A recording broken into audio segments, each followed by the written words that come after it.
All But we right. say nothing. So, we saw the return of the NBA and NBC this week. Round Ball Rock, and AI Jim Fagan, and actual starting lineups. But no, no, no, no, no.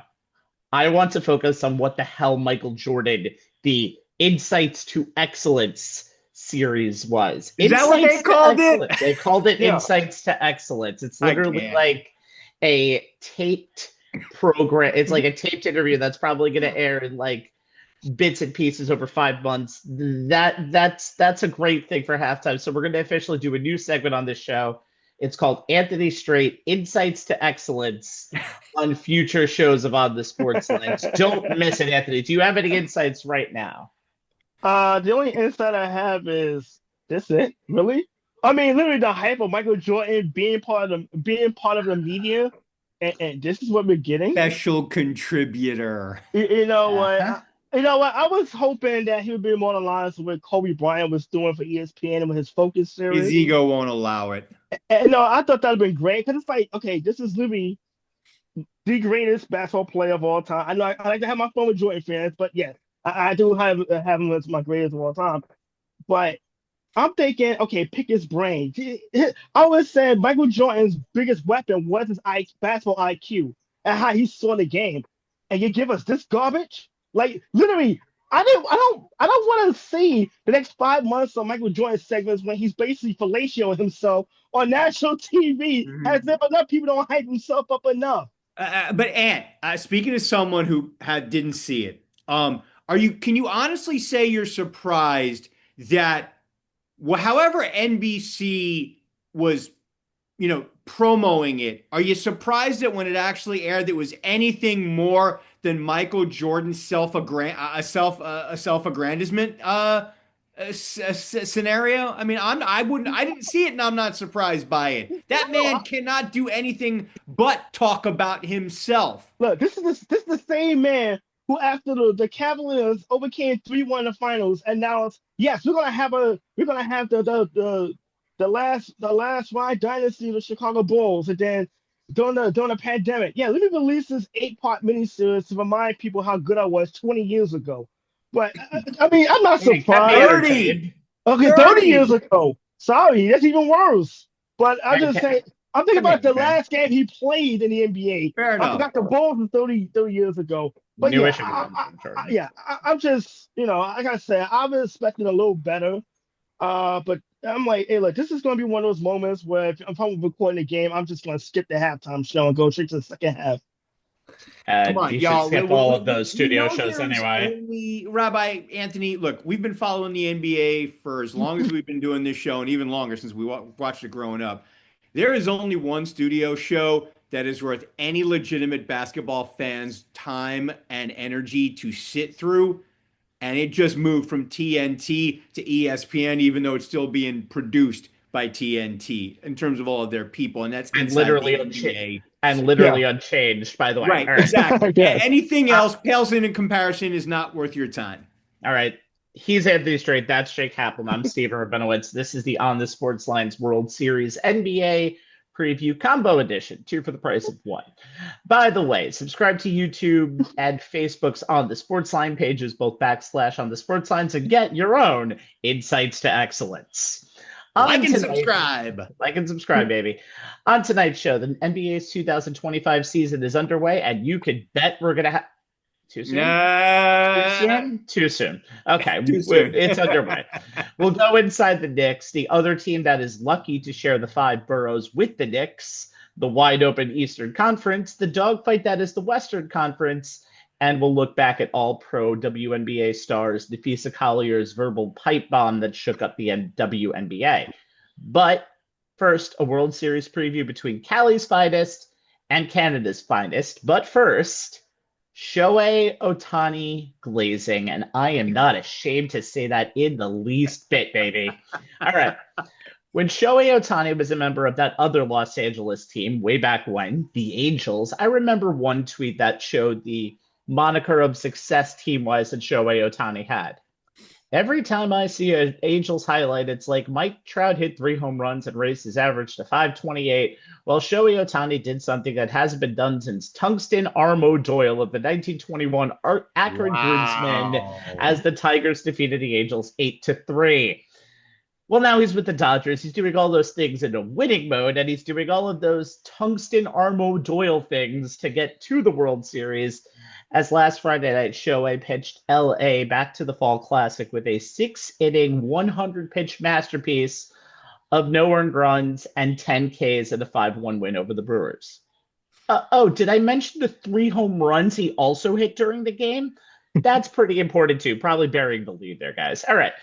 What we saw 6 days ago was insane, but now we've had some time. Let's put it in perspective, and that'll start with Jay Kaplan. To quote the Athletic's Jason Stark from his piece, there are stars, there are rock stars, and then there's whatever supernatural phenomenon that Shohei Ohtani is. There is history, there is postseason history, and then there's whatever that was we witnessed last Friday evening from the greatest show, SHOH, on earth in a stadium full of people at Storage Chavez Ravine who still can't believe what they're seeing no matter how many times they see it. Look, guys, we've reached the point where we've just about run out of superlatives to describe the soon-to-be 2025 NL MVP. Yeah, I know, the votes aren't in yet, but come on, this is the very definition of a foregone conclusion. This was hands down, and I know there was some back and forth on the larger On the Sportsline group chat about this, but this was, hands down, the greatest single game performance ever on a baseball diamond. This is the 150th season of Major League Baseball, and plenty of historic feats have happened over those years. Some the three of us have been witness to. But what we saw Ohtani do on the night the Dodgers secured a return visit to the Fall Classic has never even remotely happened in any shape, manner, or form, regular season or postseason. The numbers don't lie, and as Mr. Stark did all the heavy lifting and unearthing them, he gets all the credit for what I'm about to lay on you. Here we go. This is the setup, and basically Rabbi kind of did it for us. The starting pitcher for the Dodgers hit 3 home runs in a single postseason game.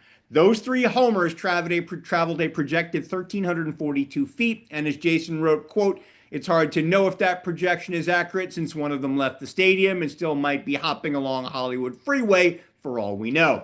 On the flip side, the DH and leadoff hitter for the Dodgers allowed 2 hits and struck out 10 in 6+ innings.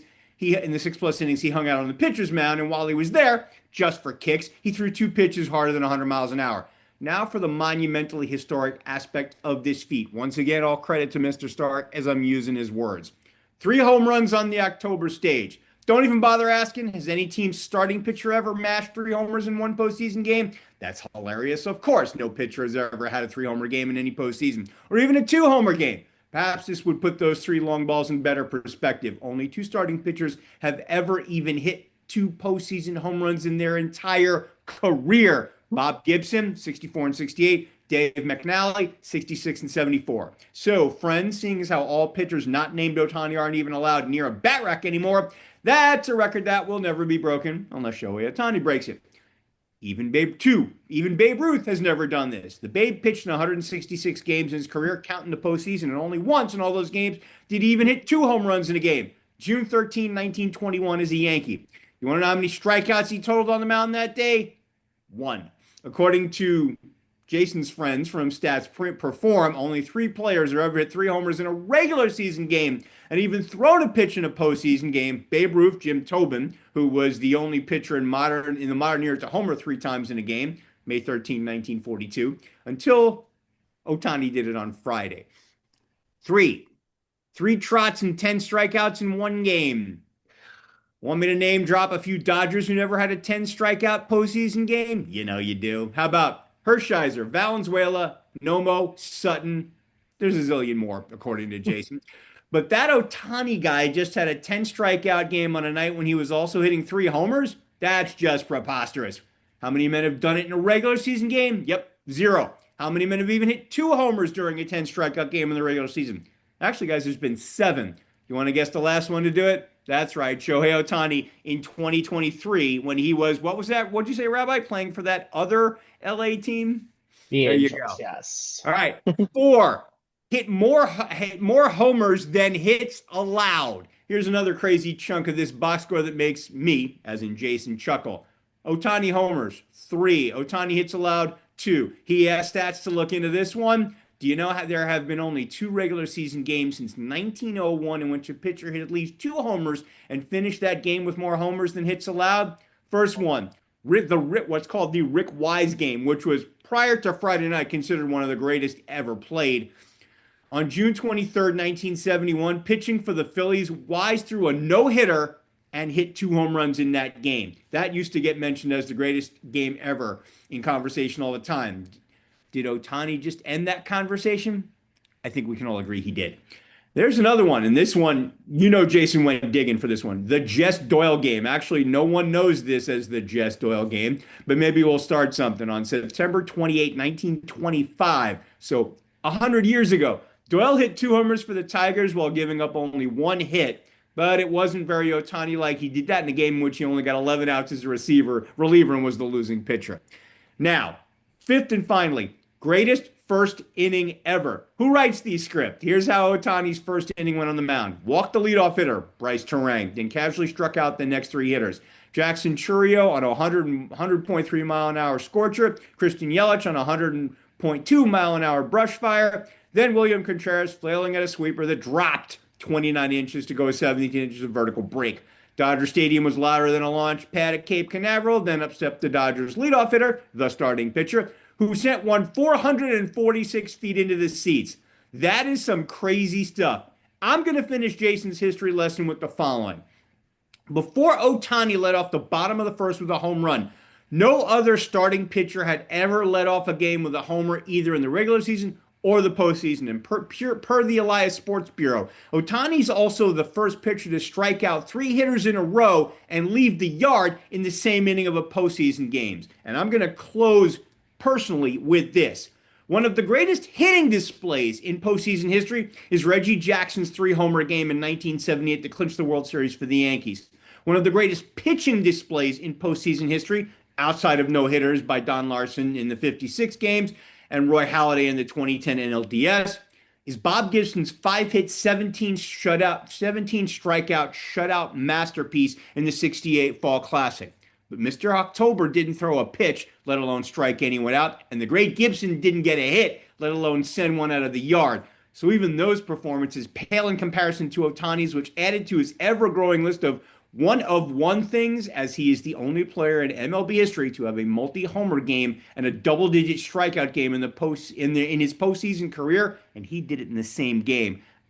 I don't know what else this guy is going to do to top this, but something tells me he's going to try. I'm gonna go full comic book nerd boy when I say this. And I just got to watch the Fantastic Four, so I'm gonna quote the movie. He held the Dodgers beginning, he held the Brewers end, he held Shohei Ohtani, because I have never seen anything. And I think the first home run, and this is not the first time we see him lead off a game with a home run. It's the fact that, okay, he just struck out the side. He leads off the game with a home run, and then goes on to do it 2 more times. By the way, 6 innings and 10 strikeouts. I don't think we've ever seen a pitcher, and baseball is three phases of the game: pitching, hitting, and defense. And to see one player basically dominate all 3 single-handedly, it's just one of the most remarkable things I've ever seen. He's come off a series in the division series against the Phillies. We hit 3 for 19, and there was talks about him trying to adjust, him perhaps being more out in front when he's swinging. I remember watching Jessica Mendoza, who is regular on the Dodgers broadcast and for ESPN as well, talking about his hips opening up a little bit, maybe being a little more out in front than normal. And prior to Game 4, and this should be noted, he took batting practice outside for the first time all season. Normally, he takes BP, down in the clubhouse batting cages. So maybe that change in his routine may have woke the bat up, because it seemed like each home run went further than the previous one. The one that left Dodger Stadium was probably the most remarkable. And earlier in that game, and that day, he had left Dodger Stadium during batting practice. So maybe that was just a microcosm of what was to come. And I remember growing up hearing the stories of Reggie Jackson before his 3 home run game, hitting bombs in the right field in Yankee Stadium. So maybe it was just one of those things. But you think about this, he's only the third player to hit 3 home runs in a postseason game, and to do it in a elimination game with a trip to the World Series on the line. Again, I would say this every show we talk about Shohei Ohtani is it's inevitable. It just seems like every time we think we've seen the best of what we think of Shohei Ohtani, he does something even more spectacular. I mean, look, you got to throw him in an argument as one of the greatest ball players of all time, whether it's here in the major leagues, whether it's over in Japan, and yes, Rob Parker. When you do what Shohei Ohtani did, then I'll agree with you that he didn't do anything impressive. But until then, please shut the hell up because ain't nowhere in the world I'm going to look. We'll probably see somebody hit 3 home runs again. We just may not see somebody hit 3 home runs on top of striking out 10 major league hitters on the same night in a game that pretty much he won by himself to get the Dodgers into the second consecutive trip to the World Series. And like I said, it's the fact that he was literally coming off a series where he literally struggled, and the Phillies had a team hit under 200, and he's getting hot at the right time. This is a scary this is a scary day to consider if you're the Toronto Blue Jays and you just went through a pretty formidable lineup in the Seattle Mariners in the ALCS, and now you have Ohtani getting hot. I talked about Freeman in the last show, and he hit a home run literally the same night that I was talking about how he needed to step it up. And it's like, okay, these two teams are getting hot with the bats at the right time.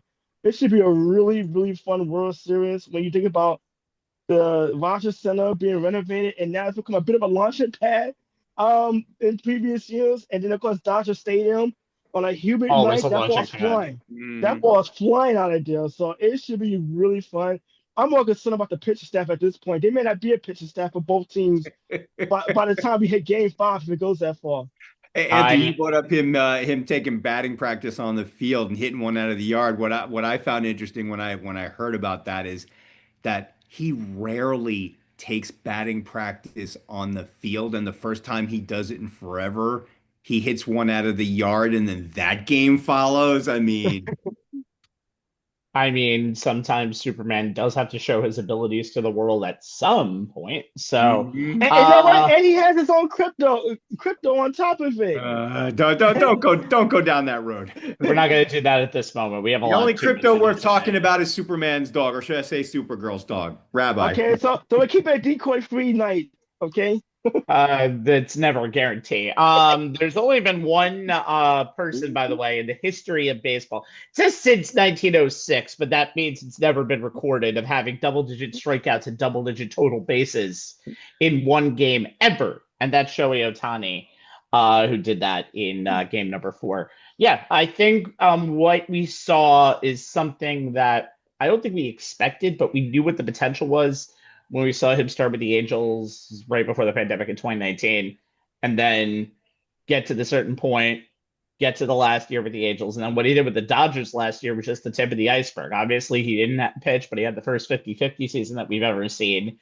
And then he had an okay postseason, but we knew come the next season, the pitching was going to come back. He was going to be ready to pitch, and he didn't hit really his stride pitching until late in the season. We kind of documented it on these shows in terms of getting 6 innings, getting his strikeouts ready to go. And then had a very good game 1 in Philadelphia in the NLDS, kept this team in the game. Didn't get the win, but kept this team in the game. And then that in game 4 of the NLCS. It's insane. It was literally a one-man LCS MVP campaign, and at the end of that day, it happened to be just it was obvious. And by the way, Don Larson over 2 with a sacrifice in the game in 1956. So all of you comparing out there, just remember Larson couldn't hit for shit that day. So I will Neither say could this, Gibson that day either. Neither could Gibson, but at least you knew Gibson could hit. He was scary. But Yes, like, fair. if you look at some of the comparable stuff, Bill Russell once had a 30-point, 40 rebound game in Game 7 of the NBA Finals. Colin Kaepernick ran for 260, 181, and passed for 263 in a playoff game.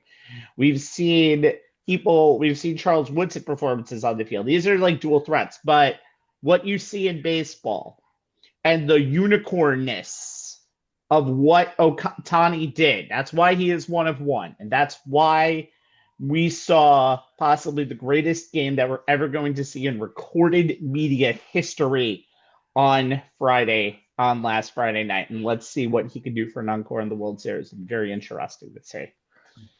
All right. With that being said, it's now time to talk about Shohei's team, the Los Angeles Dodgers, taking on the Toronto Blue Jays in the 2025 World Series.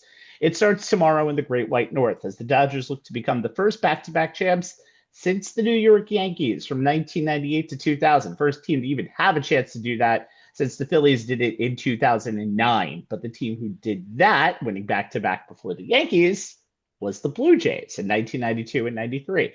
And now they're back in the World Series as Toronto for the first time since 93. It's the 93 win Dodgers and the 94 win Blue Jays in the Fall Classic. Each team has one LCS Series MVP leading them into battle. So, boys, I want to know who's the Robin to each of these Batmans.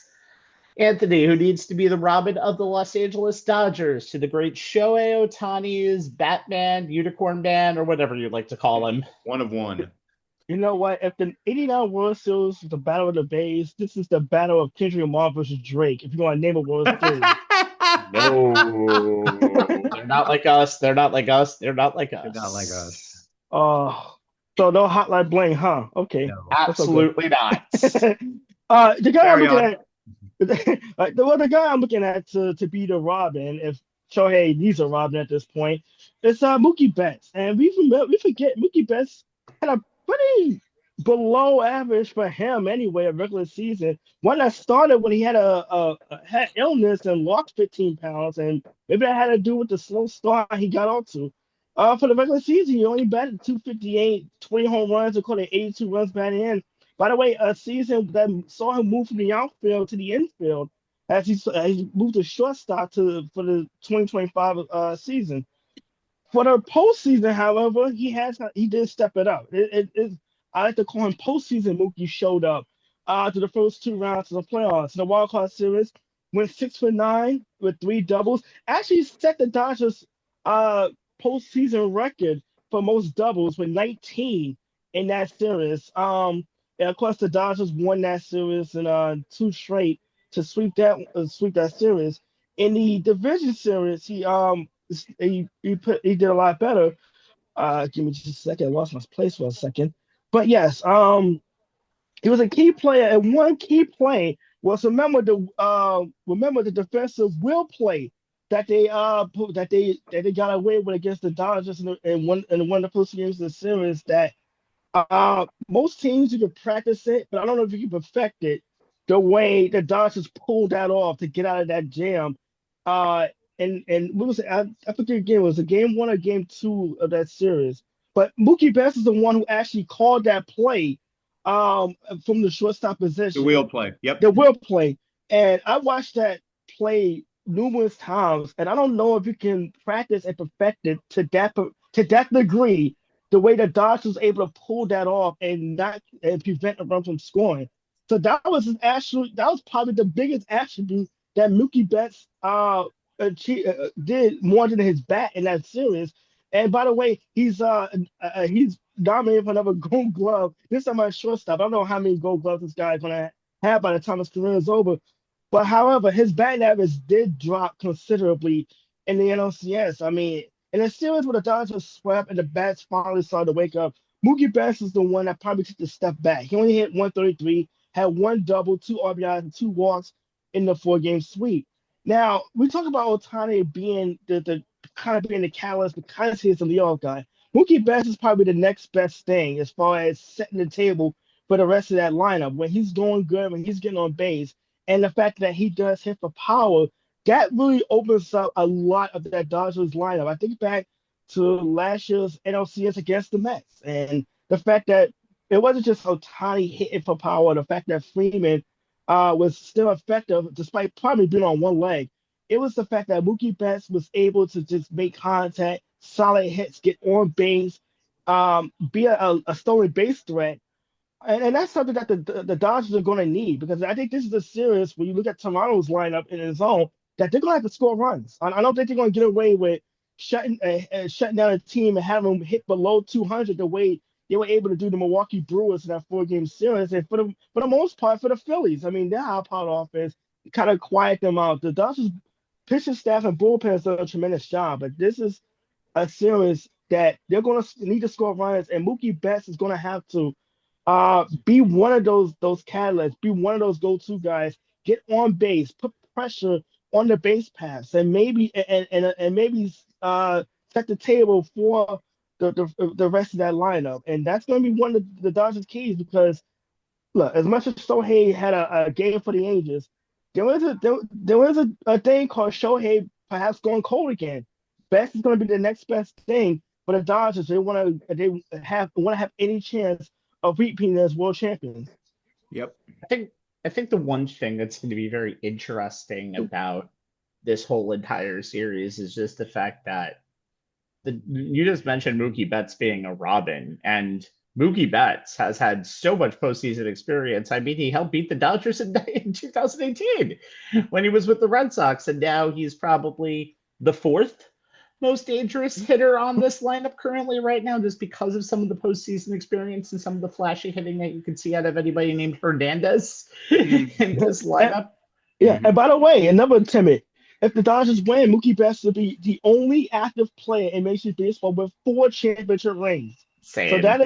So that is insane. And you mentioned beating the Dodgers in 2018 as a member of the Boston Red Sox, and now the two with the Dodgers. I mean, Mookie Betts a chance to add to what is already shaping into a Hall of Fame career. Yes, I sir. mean, and he's going to have to do it starting tomorrow night, not just in the field, but also at the plate.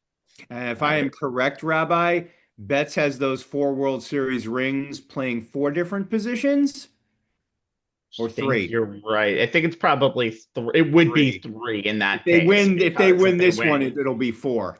Well, I can look that up too. Jay, New York's favorite son, Vladimir Guerrero Jr., is riding the Toronto Blue Jays into their final battle. Who's the Robin in the sidecar of the Batmobile? I mean, it's got to be George Springer. I mean, on our last show, we did our league championship preview, and the focus for each of the teams was the player who needed to rebound from a rough division series. Anthony had the Blue Jays, and he went with Springer, a guy who definitely did not play up to the Houston Astros postseason section of the back of his baseball card.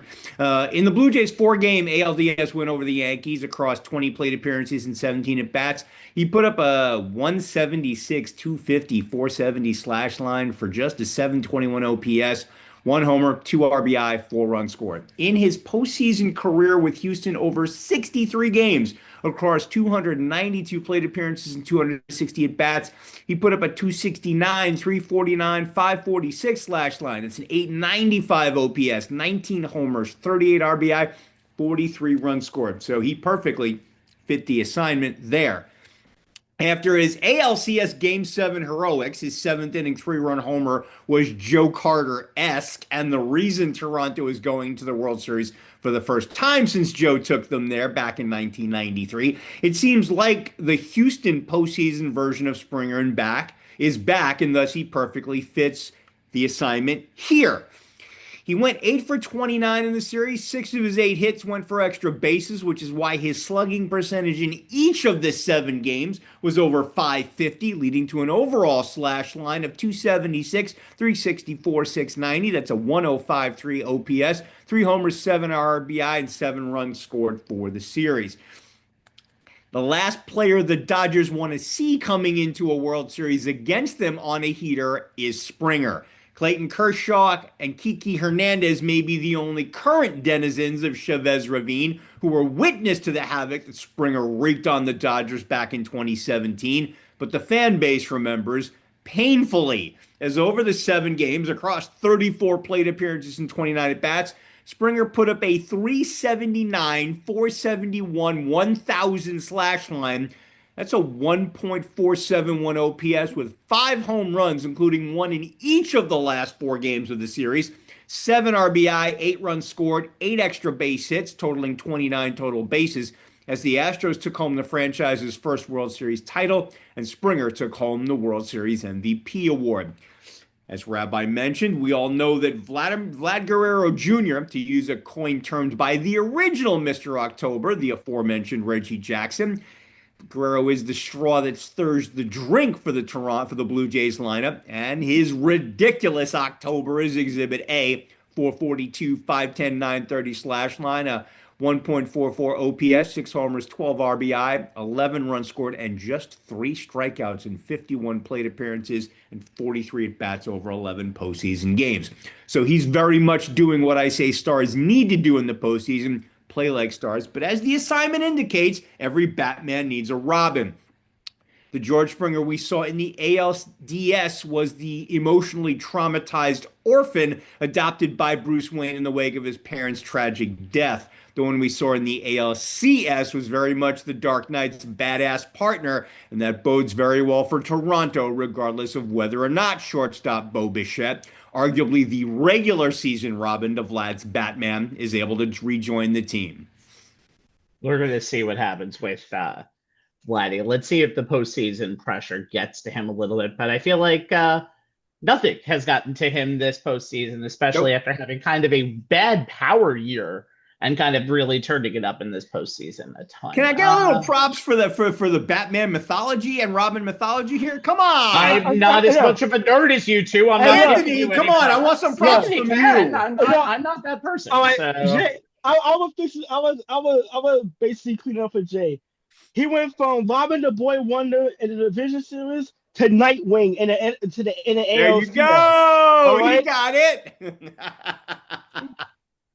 Gonna ignore all of that and just talk about Shohei Ohtani and playing both sides of the plate or the field in this case. And I want to talk about the pitching, especially how we get to the 7th, 8th, and 9th innings, and that's what I think is going to be the key into this series. Now, if you look at the rotation, the Dodgers bullpen, it's more okay. Let's hope to God we don't have to use them that much, and that's kind of what they've been doing pretty much this entire postseason. They haven't really used too much of a bullpen this year. It's been their most vulnerable spot, but they only needed to pitch 7 1/3 innings and only allowed 2 earned runs. Blake Trinan is there, but you don't always trust him in high leverage moments. And I talked last time about Roki Sasaki, but he did have a shaky game 1 of the NLCS. But in his first 8 postseason innings, 1 hit run, 3 hits, 2 walks, 6 strikeouts. But the best way to not use a bullpen is for your starters to actually go more innings. I know, what a freaking shock. And that's what's been happening. And I think what we said from Ohtani kind of overshadowed a little bit what's happened with this Dodgers bullpen this postseason. Dodgers bullpen starters right now, starters, they're 7-1 with a 1.4 ERA and 81 strikeouts. That will be the lowest single postseason ERA of all time. By the way, 0.52 in their last 5 games. 9-0 this postseason when their starter goes at least 5. 8 games with at least 8 strikeouts, 2 shy of the 2001 Diamondbacks postseason record. And just take a look at what happened in that Milwaukee series. You had Blake Snell go game 1, go 8 innings, get 10 strikeouts. And then Yoshinobu Yamamoto just went the distance for the first time in the postseason since 2017. You want to talk about history? Nobody outside of Don Larson had gone 24 up, 24 down in the first 8 innings of any postseason game until Yamamoto did it in game 2 of that series. He did let up one. He had 1 hit, but he then picked off that player immediately, and that's why it was 24 up and 24 down. Then you saw what Ohtani did. You had to have 3 innings out of the bullpen because Ohtani had to do some hitting things too. And considering what the Dodgers had last year, it was Yamamoto, a rookie Yamamoto, Walker Bueller, and yeah, Bueller. and just nothing out there in the. It was almost like duct tape, almost. And Jack Flaherty, by the way, too. It was almost like duct tape getting to the bullpen. But now you have one of the best starting pitching staffs in postseason history, and the Dodgers may not need to use their bullpen. However, the Blue Jays will definitely 100% need to use their bullpen this series. I mean, they've had a great job done in anything in everybody else in this series. I mean, Shane Bieber has been worthy out there, but he's still recovering. He was still recovering from Tommy John surgery when he got traded, but he's had some big postseason starts. Max Scherzer, the ageless wonder, and people here in New York probably like him about as much as Vladimir Guerrero Jr., and his own manager probably doesn't like him that much after Max Scherzer got out of game number 3. And he is there, and he's going to probably start the series. And you'll have the game 1 starter, Trey Savage, and he, by the way, fun stat, nobody in the history of elimination games had less experience on the mound in a game 7 than Trey Savage did on Monday night, and he pitched a gem in that game, and he's going again in game number 1 in his what'll be, I believe, his 8th start in Major League Baseball entirely. The bullpen is going to be the interesting thing. It is still very much their Achilles heel. 5.52 ERA in 11 games this postseason.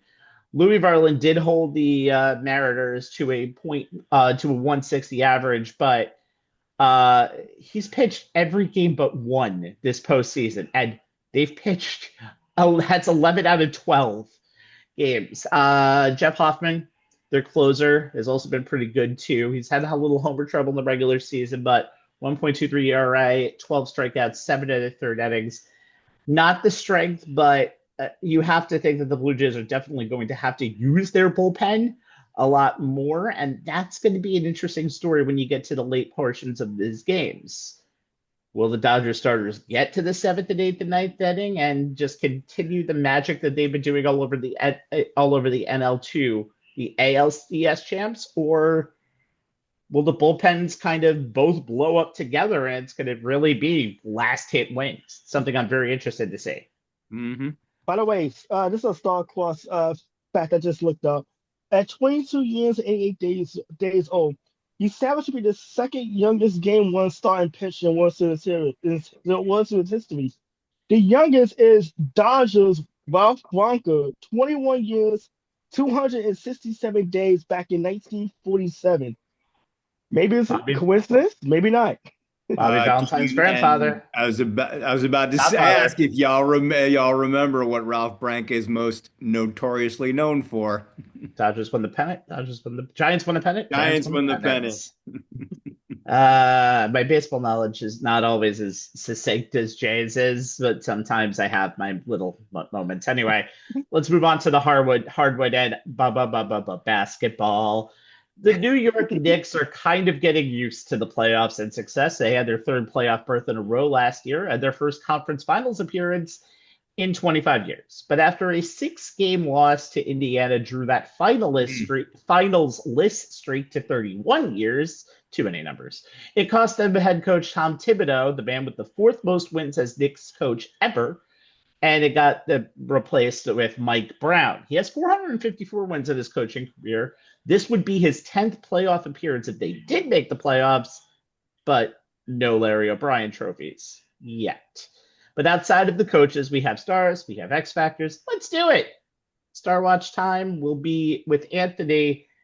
Pretty obvious, but let's hear it. Who is the star for the New York Knicks of 2025-26? I think it's pretty obvious with the jerseys I'm wearing tonight. Mm-hmm. And it's the captain of the New York Knicks. That's Jalen Brunson. Look, 2024-25 might have been a bad year for Jalen Brunson. Named 36 captain in franchise history before the season started. Was named Conference Player of the Week on a number of occasions. Had a 55-point game where he scored 42 in the second half alone. All-star starter for the first time in his career.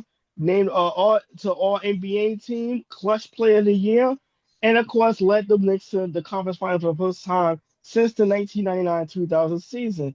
26 points a game, 7.3 assists, 2.9 rebounds a game, 48.8 assists a game. Led the NBA in clutch points. Obviously, that's the final 5 minutes of the fourth quarter as far as scoring. Wait in close, about five, within five, if I'm Within not five, mistaken. but yes, within Mhm. five. And he's obviously expected to be the catalyst for the Knicks again. Now, it says a lot about the Knicks, at least as far as game one, when the Knicks are able to win a game on a night where Brunson goes 5 for 18 and 1 for 9 from three, but still managed to get 23 points thanks to him going to the free throw line and going 12 for 13. But it's going to be the key is going to be how he adjusts to a new offensive system that's going to emphasize more ball movement. We saw a lot of times last season where the Knicks offense pretty much predicated on Jalen Brunson kind of being a hero, particularly when the shot clock winding down and not Mhm. only having to create for himself, but being able to create open shots for his teammates, namely guys that will hang out in the ring, like a Mikal Bridges, like OG Anunoby, with the shot clock winding down, hoping to not get open looks.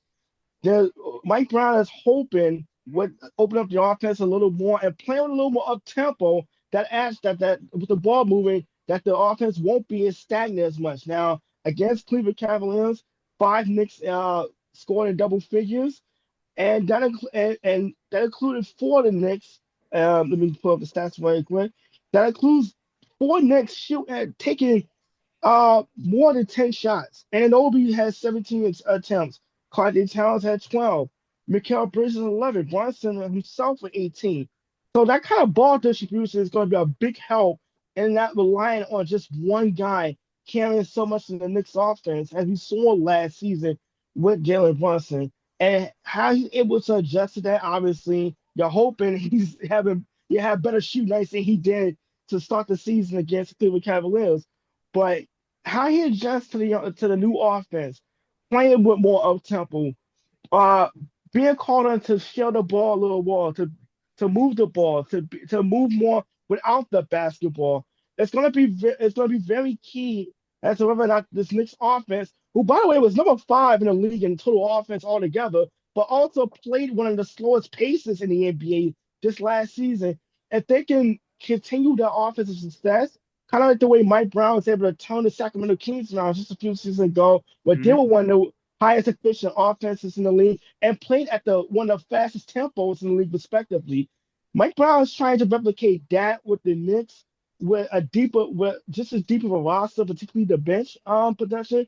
But of course, everything falls on number 11, and if he can make that adjustment as well as continue what we saw last year out of him, don't be surprised if he's back on another All NBA team, back in the All Star game. But more importantly, perhaps in the conversation for league MVP when the season comes to an end, and the Knicks title hopes pretty much rest on that as well.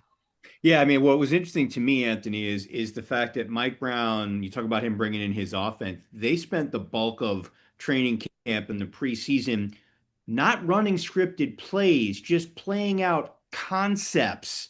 Um, and Brown didn't really install actual scripted plays until very late in training camp in the preseason because he wanted the guys to get acclimated to a style of playing, be more free flowing instead of just thinking about where they're supposed to be on the floor. The other thing, he mentioned was about wanting Brunson to spend more time off the ball so he can't get blitzed every time the ball is in his hand, something that we noted a number of times during the playoffs last year, which is why, and you saw that on opening night, is the number of possessions where Bridges was the one initiating the offense before the ball wound up in Brunson's hands. And Bridges looked a lot more comfortable last night, as did everybody who was in that starting lineup. Obviously, Mitchell Robinson and Josh Hart both Mm-hmm. missed the game, but they played 11 guys last night, which leads me to Jay. Jay, your X factor isn't one person, but it's a whole entire concept itself of the bench. Yes, indeed. I mean, one of the big things about the Knicks under Tom Thibodeau was just how much the starting five of Jalen Brunson, Josh Hart, Mikal Bridges, OG Anunoby, and Karl Anthony Towns played in terms of individual minutes per game. Hart led the NBA at 37.6. Bridges was next at 37. Anunoby, 36.6. Brunson, 35.4. And Cat was at 35 even. And the amount of minutes that they were on the floor together, almost 941. Far and away the most by any five-man unit in the NBA by more than 200 minutes. Overall, for the season, that lineup had a positive net rating, albeit barely at plus 3.3. They were 18th in net rating among five-man units that played at least 200 minutes together.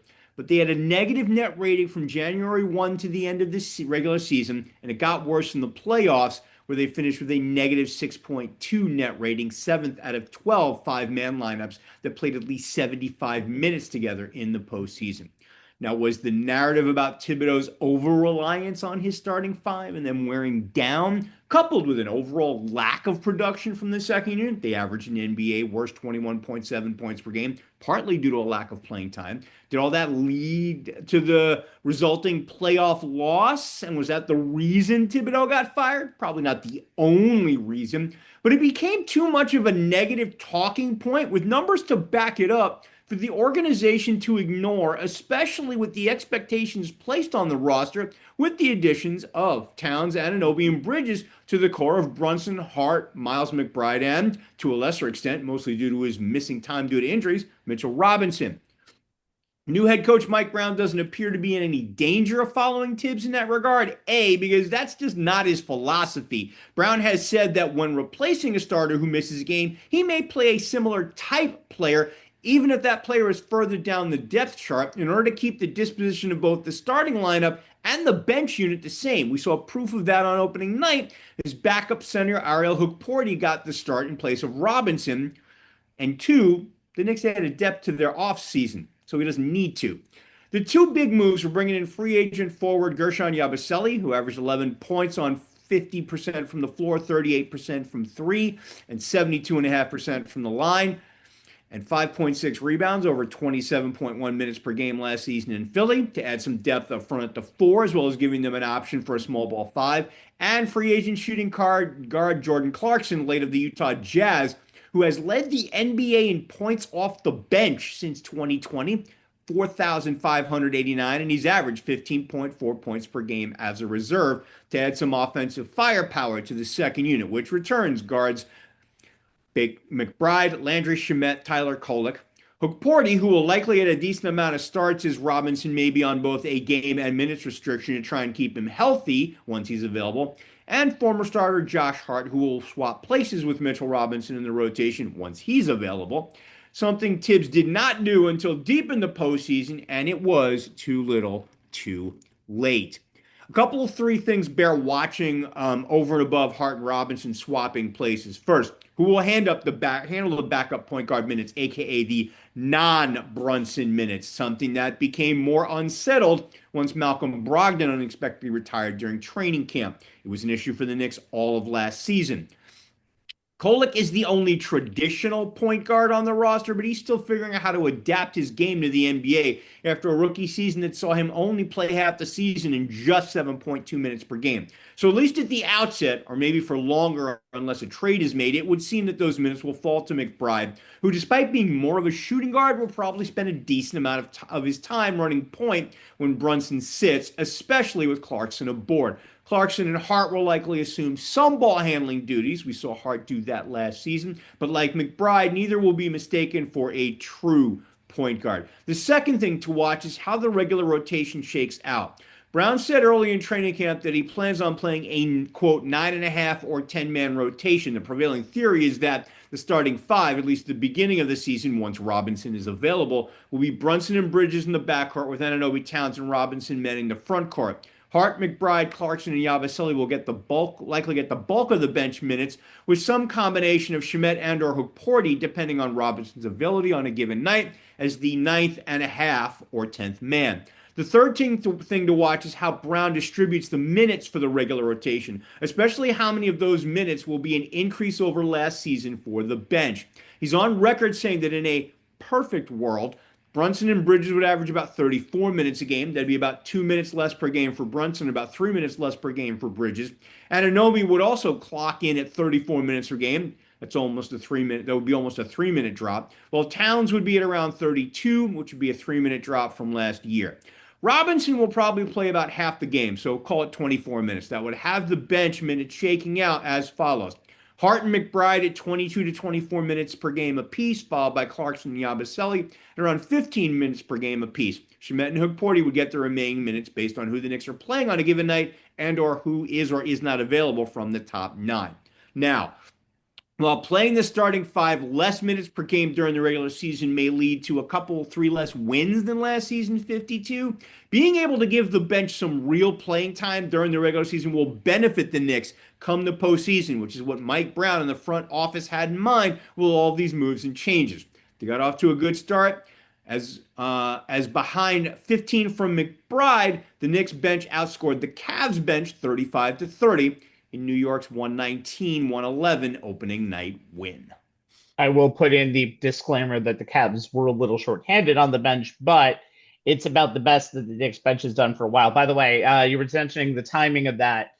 Everybody played pretty much exactly what you said minutes-wise, except Anunoby, who was a beast last night with a plus 10, 9 for 17. He played 37 and a half minutes. That's the version of Anunoby that probably gets this team to the top. Well, and to be fair, Rabbi, I think part of the reason why Anunoby played more minutes than Mike Brown would like is due to Josh Hart not being available last night. Yep, and but again, he played. That's a guy whose motor runs tremendously well, especially if Sudi. That dude never needs to recharge. Especially if Sudi Lee is in the crowd. If that's the case, you play him all 48. So what's the best case scenario? What do the Knicks need to do to have a successful season? I think it's pretty simple. It's make the NBA Finals. I think it's almost a lead pipe cinch here because you never have an opportunity like you do now. Because the two boogeymen for the Knicks, I think, in a lot of different ways are Indiana, who's eliminated them the last 2 seasons out of the playoffs, and Boston, who is a team that has kind of the best roster up and down. Boston made a lot of moves this year because of the Jason Tatum Achilles injury that will most likely keep him out for the rest of the season. And it seems like it is a gap year. We'll talk. Boston does still have. Yeah, for Indiana mostly, because a lot of their offense does run around Tyrese Halliburton, who also had his Achilles injury, the one that happened in Game 7 of the NBA Finals. I think with that being said, to free agency over to Milwaukee. And I think with that, with Boston being in a kind of gap year, we'll see how this team does along the way. I never count them out. With Indiana definitely being in the gap year, with Atlanta and Orlando being good contenders but unproven, with Cleveland having as many questions as the Knicks do, probably more, to be completely honest. All I see right now with this team is a lot of opportunity. A lot of opportunity to, I think 52 is a low number. I think considering the weakness of the East, and yes, the West is still a bloodbath. We'll get to that in just a little while. I think this needs to be a team that makes the NBA Finals. I don't want to say bare minimum, but I think this team needs to have, again, barring injuries always happen, but right now the Knicks have been lucky, knock on wood, if you're a Knicks fan, to be in a situation where they have at least all of their weapons going into the season, most of their weapons going into the season. I know Hart and Robinson didn't play game number 1, but the important weapons are there for them, and they're all at their peak. You have a full year of Towns. You have a full bench for the first time in God knows how long. And you saw it last night. They looked like the better team out there. Cleveland was missing Darius Garland, was missing Isaiah Joe. But right now, top to bottom, the Knicks look like the most talented team in the Eastern Conference. And I think the expectation should match that. All right. On to the Nets. And what can you say that hasn't been said or thrown up by a Brooklyn fan? 26 and 56 last season. Good enough to not be last in the division. Bad enough to not be anywhere near the Cooper Flag sweepstakes. And now, with a win total line set of 19.5 by Vegas. That means 20 and 62 means you hit the over. Not good. This season in Brooklyn may not be better than the last. A long season. A long season. Anthony, minus all of his podcast appearances, which we will not get into on this show because I do not want to. A new net comes into town for Star Watch, and he's really going from the penthouse. I'm sorry, Brooklyn. I have to do it to the outhouse of Barclays Center. Yeah, the guy I'm going to focus on is Michael Porter Jr. And just if you want a microcosm of so much turnover and change with the Brooklyn Nets, I went to the preseason game earlier this month when they played the team for Jerusalem, and I made the joke. And Rabbi, I was texting you at that game at the Barclays Center. I was joking that this team going to have to wear a name tag for the first 2 weeks of the regular season just for everybody to figure out who's who because outside of a couple of players, I didn't recognize anybody on the Brooklyn Nets Yeah. wearing that uniform. It was just like, okay, I don't know what the hell to expect with this team. But Michael Porter Jr. is brought in, and he's expected to be a guy who's going to be a big contributor to the team. You think about this, he's coming off a season where he averaged 18 points a game on 50% shooting, including 39% from the field. And the Nets are going to rely on his ability to shoot the three, to be athletic, and also to just and his outside shooting. Now the thing is, there's a couple of problems with Michael Porter Jr. First off, the injury bug. He played 77 games last season, but he has a long history of back issues. That should be a bit of a major concern if you are the Brooklyn Nets as far as him being able to stay on the court. Secondly, you're on a team that he's gonna get the second most shots on the team without question. But in game one against the Hornets, lost by the way for Brooklyn Nets. He only shot 5 of 12 from the field. Did not shoot the ball well whatsoever. 5 for 15, by the way. 5 for 15. 15. 5 of 15 with 12 points. Sorry. So that's something that he's going to have to really pick up if the Nets are going to be remotely competitive this season. He's going to be one of the lone scoring options outside of Cam Thomas, who surprisingly the Nets didn't move at all last season when everyone thought that would be one of the major deals that the Nets would build a team like the Nets would do. That didn't happen. He's going to have an expanded role that he had then when he had prior to leaving Denver, when he was obviously teammates with Nikola Jokic and Jamal Murray, who pretty much are going to be A and B in the offensive option, and he got a lot of open looks as a result. This time around, he's going to be called on to create more shots for himself, to be able to crash the boards, but to also provide that extra boost that the Nets are going to need. I mean, that's pretty much the Brooklyn Nets are a team right now that I don't think anyone can figure out what their plan is as far as rebuilding this team, as far as what the future holds. They're literally that team stuck in mediocrity, but they're not bad enough to get a first round pick, and they're not good enough to be a playing team. They're just kind of in between. But if they're going to do anything this season or even down the line, they're counting on Michael Porter Jr. to be a really big piece of that puzzle. And judging by game one, it's going to be a wait and see process, not just for Porter Jr., but for the rest of this team, as far as just where the hell is this organization going as far as any hope of success in the next few years. Well, I think we all know that the most dangerous team in NBA history is the opening night Charlotte Hornets. That team is a masterpiece in game one. Wow. I'm not kidding. They're really good at game one usually in their history. 4 boards and minus 19, by the way, for Michael Porter Jr. So one thing he's going to have to learn on what is a undersized team at that as well is defensive rebounding, and he did not do that well last night. And so lot of growing pains coming up for the Nets, as if they didn't have enough already over the last 2 to 3 years. And Jay, let's talk about the X factor for this ragtag group.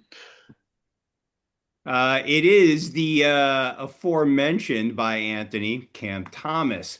The reason I'm going with the player who led the team in scoring last season is because one of the primary storylines for the Nets this season will be whether or not what the only returning starter from last season's team does on the court fits with what the Nets are looking to build for the future. They kept, used, and will spend this season looking to develop all 5 of their first round picks. And whether or not Thomas betting on himself, he accepted a 1 year, $6 million qualifying offer, pays off for him, the Nets, or both. The LSU product is coming off an injury-plagued season that saw him play only 25 games, but lighted up when he was available, averaging a career-high 24 points per game while shooting 43.8% from the floor, 34.9% from beyond the arc on 7.8 attempts per game, and 88.1% from the stripe on 6 attempts per game. Chipped in with 3.3 rebounds and a career-high 3.8 assists in 31.2 minutes per game. He continues to be a high-volume two-point shooter. He averages almost 12 attempts per 36 minutes for his career, and his 11.9 attempts per 36 minutes from last season would have been 25th overall in the NBA if he qualified, and 7th among all guards. But he only hits his twos at a 50.6 clip, which would have ranked 99th overall in the NBA if he qualified, and 41st among all guards. The league average on twos, 54.5%. But head coach Jordi Fernandez lives with it because Thomas has the ability to make tough twos better than most shooters. That's why he led the Nets in scoring, why he has rather led the Nets in scoring since becoming a 31 minute per game starter 2 years ago, but it's also why some folks around the NBA see him as a empty calorie scorer. The area where he needs to show some market improvement is with his playmaking. Well, he had a career high in assist rate at 22.9 and assists per 100 possessions, 6, and assists per 36 minutes at 4.3 last season. He also had a career high in turnover rate, 10.6 turnovers per 100 possessions, 4, and turnovers per 36, 2.9. Granted, it all happened in the small sample size of just those 25 games and only 781 minutes, but it's still disconcerting, especially for someone who has the ball in his hands as often as Thomas does, mostly due to the Nets being bereft of proven playmakers and steady ball handlers who are able to control pace and organize possessions, especially the late game variety. And because he's playing for what he hopes will be a long-term contract, either with Brooklyn or elsewhere. One of the Nets' biggest issues last season was too many possessions where the offense stalled and Thomas was forced to put up shots. Brooklyn is hoping Igor Denham, the 6'9 point guard out of BYU that took with the 8th overall pick, becomes the floor general they lack. But the 19-year-old is an unknown, having played just 1 season with Real Madrid, followed by just 1 season at BYU. So without another proven / traditional point guard on the roster, it's imperative for Thomas to improve his skill set in that area for both his sake and for the sake of the Nets offense. It won't be easy, as Michael Porter Jr. is the only proven shooter and scorer. He averaged 17.4 points per game on shooting splits of 49.2 from the floor, including 58.5 on twos, 40.1% on threes on 6.8 attempts per game, and 79% from the line, albeit on very low volume, for his time in Denver. Bottom line, this is the type of season Cam Thomas has. The type of season Cam Thomas has is the X factor for both him and the team. If he has a breakout season where he improves his efficiency as a shooter, which leads to him shaking that empty calorie scorer label, and improves his playmaking to the point where his 32.6 usage rate is more of a positive for the team's production and not just his own, then Brooklyn just might see him as a potential cornerstone for the franchise going forward.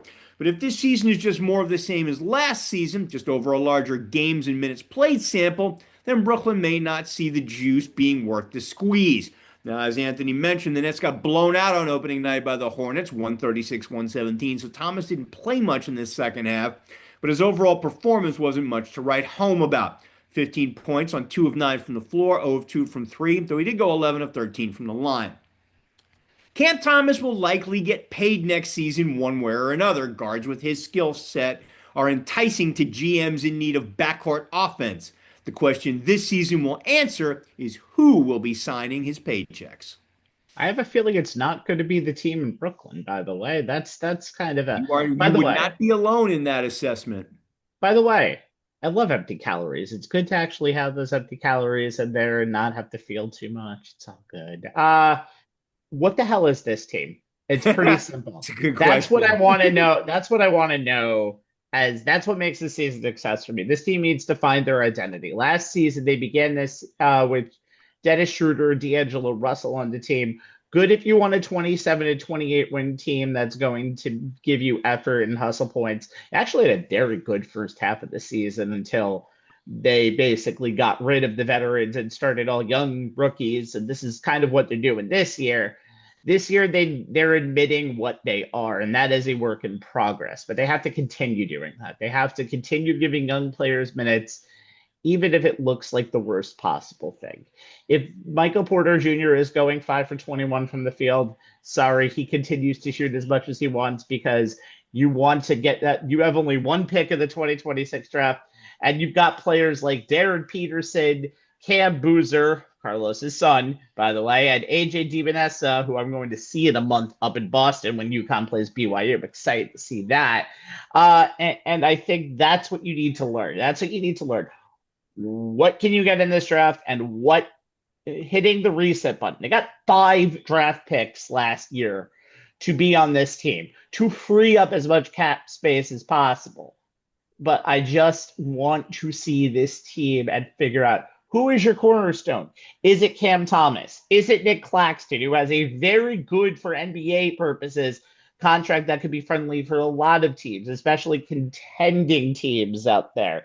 I just want the Nets to find out who they are. And even if it means going 12 and 70 this season, no, let's leave the 76ers alone with the 9 and 73 record. Let's give them that. Just find out who you are, and don't be a middling 27 to 30 win team that puts up great effort. I know Jordi Fernandez is a very good coach, and I hope he has a chance to coach a very good team. But right now, in this modern NBA, you need direction just as much as you need wins. And right now, that's what Brooklyn needs more than anything. Mm-hmm. All right, we move on. Time for an Eastern Conference preview, and we've got more thunderous of a roller coaster than Six Flags, kids. Come down to the Fright Fest and see the teams that aren't here. The Celtics lost Jason Tatum to a torn Achilles for most likely the entire season. Gap year incoming. The same diagnosis and recovery time for the Pacers' Tyrese Halliburton. And the Bucks duo Damian Lillard and Giannis Antetokounmpo being broke up. Everything must go and step up in a very interesting East. Let's look at 3 candidates who most likely are going to step up or could step up. Jay, the Philadelphia 76ers had a miserable. That's it. It's enough that you have to add an extra syllables to it. Miserable 24-25 draw season. out the word. Yes, 24-25 season for them. It was not good. What a difference a year makes. Is that the case here? Well, for the 76ers, to Embiid or not to Embiid, that is the question. Well, I know the answer. I know the answer. Well, it's one of their questions, and they've got a lot. There is no team in the Eastern Conference, arguably the entire association, with a larger variance based purely on the health of its 3 key players than the Philadelphia 76ers, which makes them the wildest of wild cards in a very wide open Eastern Conference. On paper, center Joel Embiid, forward Paul George, and guard Tyrese Maxey are as good a big 3 as any in the NBA. The trouble is, they can't actually seem to get all 3 of them on the floor at the same time for any consistent length of time. They played just 15 games together last year, and Philly went 7-8. Those 15 games covered a sum total of 294 minutes and 45 seconds of court time, and that's an average of 19.7 minutes per game. Philly outscored its opponents by just 2 points in those minutes.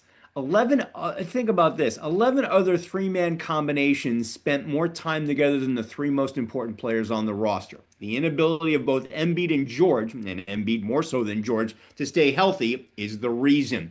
It's why the 2023 MVP is where my angle starts. Embiid suited up for just 19 games, and while his counting stats weren't to use Rabbi's word, miserable.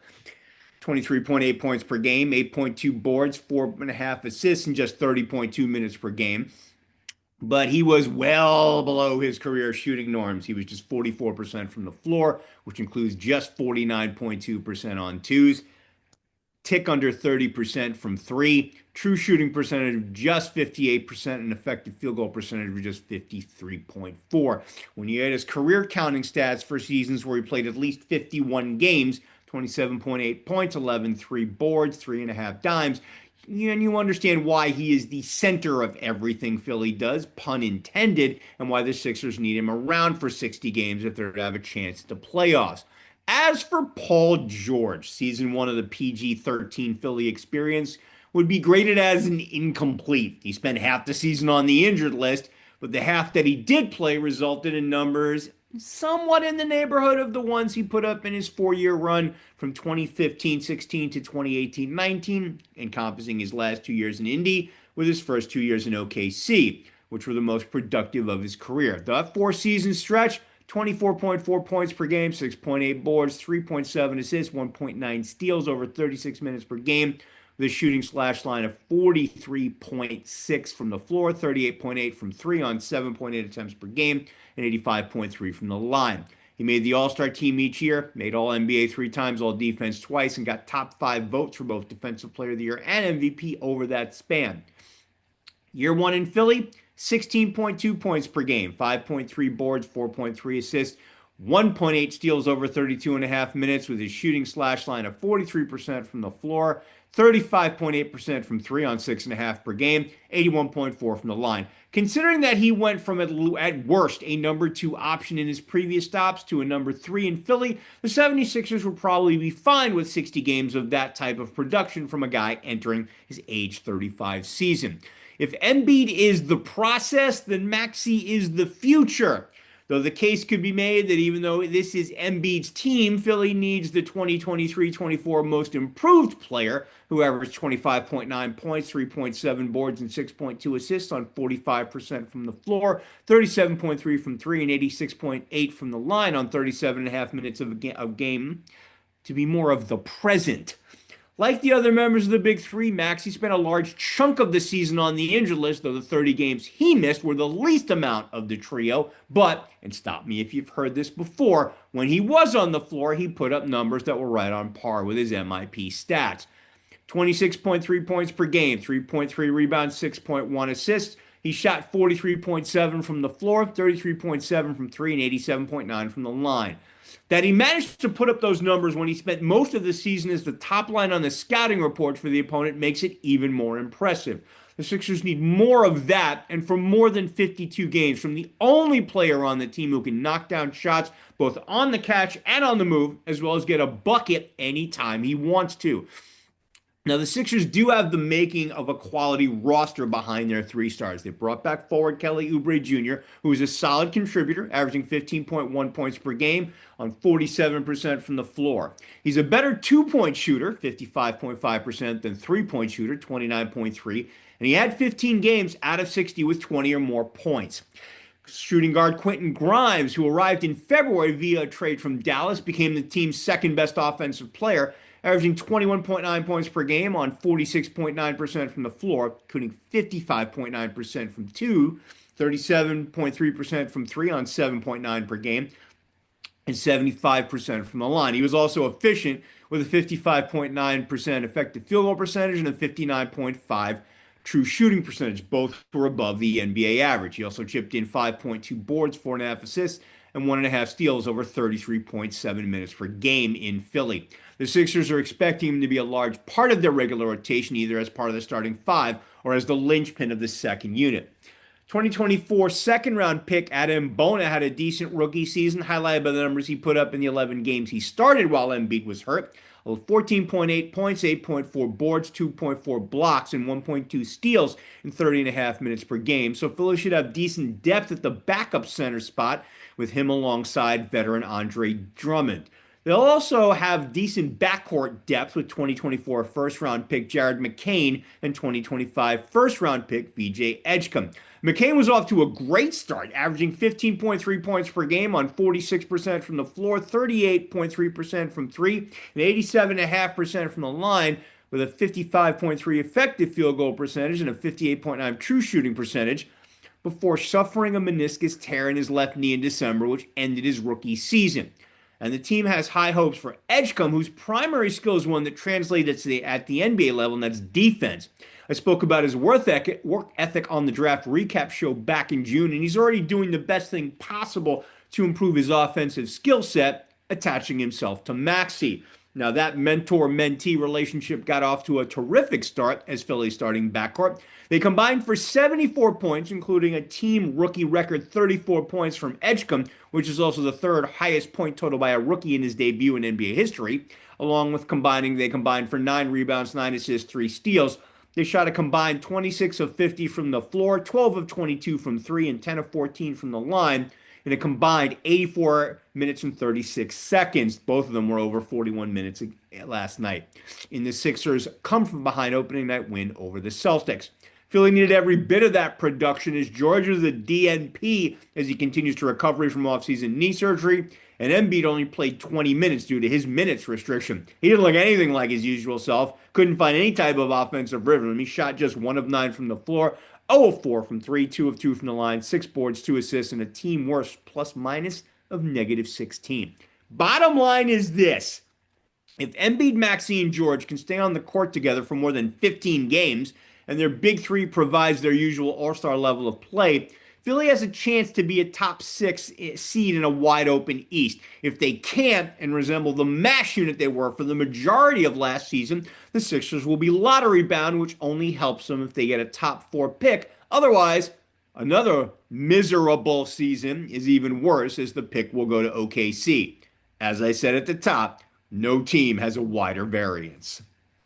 It's very interesting considering Edgecombe's debut last night. I know it doesn't change the plan again, but again, when you go for the third most points in a debut in NBA history, you got to look at that performance and see it. It's interesting to see what'll happen when they ramped up Embiid, and that may never happen considering Embiid's history of going on and off. But it's a good start. It allows the floor for the Sixers to be a lot higher than I think I thought it would be going into the beginning of the season. But again, the variance is huge. But if that floor can stay in the 35 to 40 win total, I think that'll at least make some Sixers fans not want to pull the remaining hairs out that the last 3 decades have pretty much done for all Sixers fans. Okay. Anthony, Cleveland Cavaliers and the Knicks have been basically mentioned as the presumptive Eastern Conference favorites. Are the Cavaliers worthy of that moniker? Well, think about this: the Cleveland Cavaliers come in basically running it back from last year, and they had one of the more balanced teams in the league. Coming off 64-18 regular season, they led the Eastern Conference. They were in the top spot for 165 straight days. The only team to produce not 1, not 2, but 3 All-Stars: Donovan Mitchell, Darius Garland, and Evan Mobley, respectively. Mobley winning Defensive Player of the Year. Kenny Atkinson named Coach of the Year, and all that wiped away in a 5-game series loss to the Indiana Pacers in round 2 of the playoffs. So pretty much go by the wayside. Now this season, there are some notable additions for the Cavaliers. One notable is Lonzo Ball. They traded Isaac Okoro to Chicago for Lonzo Ball. Ball not played a lot the last few seasons due to various knee issues. They're hoping that his two-way playmaking, as far as being the backcourt playmaker and a guy who come off the bench and play the point guard position, especially with Garland not starting the season on the court, but actually on the injured list. They're hoping he'll be able to really be a big help, boost off the bench in that regard. And then you think about the Cavaliers, the core. Obviously, Donovan Mitchell being the All-Star that he is. We saw a good chunk of that in Game 1 against the Knicks, where he went on for 21 points in the third quarter alone. In a 35-point night. Evan Mobley it's kind of the X factor here because you think about we know he's the main defensive player of the year, but his continued progression on offense is what's going to lead to whether or not Mobley has a higher ceiling that we haven't seen yet, or if we saw his high ceiling just last season, and this isn't any higher he can go. Um, 37% from three, knocked down 85 three-pointers after totaling to 67 his first 3 seasons in the league. And he was able to expand his attack off the dribble. And that led to 18 and a half points a game on 3.2 assists per game. Now, if he's able to expand on that, Jill Allen didn't do a whole lot in game one against the Knicks. They're going to need a little more from him, obviously. But if he's able to do that, by the way, they have a full season of DeAndre Hunter, who also did not play along with Matt Strus. So the Knicks were the only team that was missing key guys in game one. So were the Cleveland Cavaliers. But with these guys are healthy, they're clearly the most balanced and more depth team in the league. So you gotta expect this is a team that is pretty much championship or bust. That's what happened last season, and not in a way that not the fact that they lost to Indiana. It's how they lost. They lost 3 games in which they actually led in the final 3 minutes of a fourth quarter, or was tied and completely fell apart down the stretch. 2 of them at home. It was the opening game of the series and a game that actually closed out the season, to say the least. But yeah, it's a champion. This is a championship team. By the way, the Cavaliers, just like the 76ers, are going back to the future with their city edition uniforms, going back to the mid 2000 uniforms and also in court. So that should be fun. That should be a fun day to my Cavalier fans of the early LeBron James years. But get back to the present. The Cavaliers are a team that is built for a championship. But if they don't succeed this season, you gotta wonder, is it going back to the status quo, and what changes are going to be made, because the cap for the Cavaliers is astronomically high after they traded for DeAndre Hunter last season. So you gotta wonder just if this team, how long they can keep this core team together in order to win a championship. And if it doesn't happen this year, it may not happen next year. And what happens if it doesn't happen at all? What changes goes forward? And Donovan Mitchell is going to be the all-star guy. It just depends on whether or not this team is ready to take that next step. We didn't see that against the Pacers last year. Do they take the lessons learned from that series and apply it to this season? I mean, you don't want to go by one game, but we kind of saw more of the same against the Knicks. It was a Donovan Mitchell show, and no one else, when it really mattered, was able to kind of get the buckets that they needed. On top of that, get key stops. And we saw that last year. We saw in the game one. If they can address those issues, this is a team that should be in the conference finals without question. But if not, then it's back to the old status quo where a team that goes all in on a championship and it doesn't work out. No Garland, no Hunter last night didn't help the cause for that team, but it's a team with enough depth that, again, they can make up for an injury or two.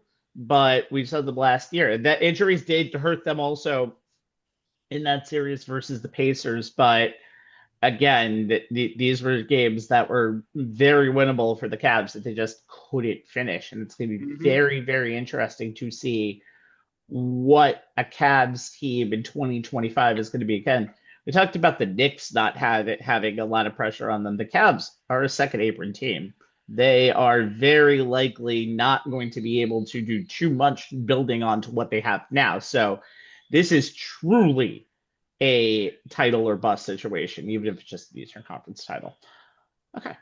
So a lot of choices for this third choice that I was thinking of. Jay loves the Sixers. Anthony, we have to talk about the Cavs. So the Magic were in there, especially because I think Paolo Banchero could really take that next step this year. I still think Giannis and the Bucks are always going to be in it as long as Giannis plays like the best player in the world. But I decided to settle on New York's other favorite son. Loved the city just as much as Vladimir Guerrero in Rayford, Trae Young, and the Atlanta Hawks. And the Atlanta Hawks have had a lot of bad postseason runs. They had the one good postseason run in 2021 where they made the Eastern Conference Finals. And it's always been considering, is that a smoke show?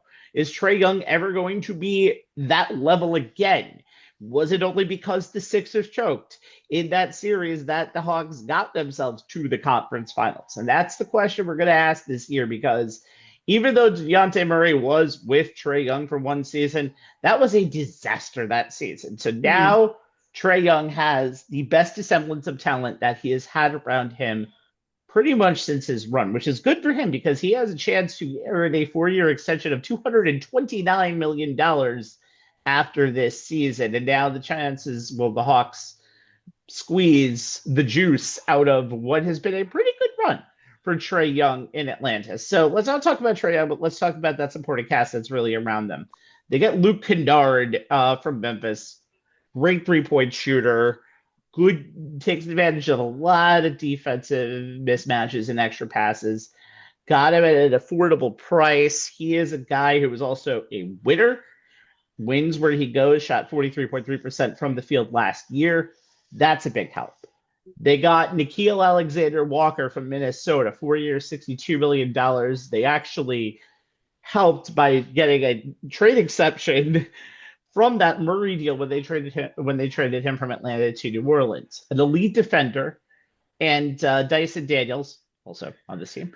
Dyson Daniels, probably the best defender and backcourt of the league, but in Alexander Walker, you have a guy who is 99th percentile in ball screen navigation and 98th percentile in offensive fouls drawn.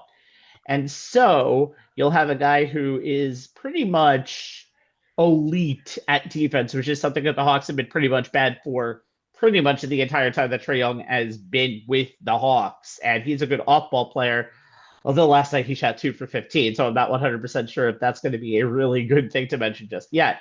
They also got Kristaps Porzingis coming in from Boston. They didn't really have to pay too much for him. It's a good 5 that you got. They lose Clint Capella over to Houston, but now you have a guy who is present in there. As long as he remains healthy, he is a threat whenever he is on the court. If you don't double team him, he's going to light you up. If you do double team him, that allows a team of pretty much all shooters to get at this Hawks, to just really go off for this Hawks team. You have Zachary Risachet, year 2. He was the number 1 pick of the 2024 draft, and he has a lot of room to grow. You have Jalen Johnson of this team, who went from 5.5 points to 18.9 points in last season. This team has a lot of depth to it. Now, with all that being said, opening night, they got embarrassed by the Toronto Raptors, losing at home 138 to 118. As mentioned, this team never was really in rhythm the whole entire night. Got outscored in the paint 86 to 56, 34 to 11 on the fast break. And after that, Trey said, the chemistry wasn't right. We didn't play all 5 of us together, but the cream rises to the top. We got time to make it up. They do, but we're going to see if this team really is the Trae Young show that he could be the stir that straws a drink of a successful postseason run, that second postseason run that I think a lot of people have been waiting for Trae Young, except for the Knicks. We don't care. We would want Trae Young to fail every single year. We're perfectly fine with that. But overall, if Trae Young can't get it done this year, if not now, when? But I will piggyback off what you said. And yes, I will put this public. Trae Young blocked me on social media because I asked him the same thing. And I'm quite sure someone else has had to ask him at this point. How long is the shelf life of living off a playoff series from 5 years ago? Because he's an amazing player, but you do not own the Knicks when the highlight of your career is a playoff series against an offensively challenged Knicks team from 5 seasons ago. You've done nothing since. I mean, look, I have been harping on Trae Young. I saw him in college. I saw him in the league. He is an exceptional basketball player. But yes, like Rabbi said, was that playoff on a smoke screen? Then a Knicks team that barely averaged 100 points a game, a Sixer team that fell apart in Game 7 at home, and aka the Ben Simmons fiasco, and they haven't done anything but be either a playoff team, a playing team, or miss the playoffs altogether. And it's like, okay, Trae Young, you are this great player. Are you good enough to elevate the rest of your team? I don't know how many more excuses can the national media, the I don't want naming ESPN personalities, but yes, Smith. ESPN, okay, ESPN or TNT or whatever, at some point, you got to be the guy to pick up the rest of your teammates. You are one of the premier players in the league. There is no more excuses at this juncture of your career that you cannot elevate your teammates, your game, and this organization that has really brought in to an Atlanta team that was kind of a doormat franchise for a better part of a decade, and you gave them hope. But is that a false sense of hope?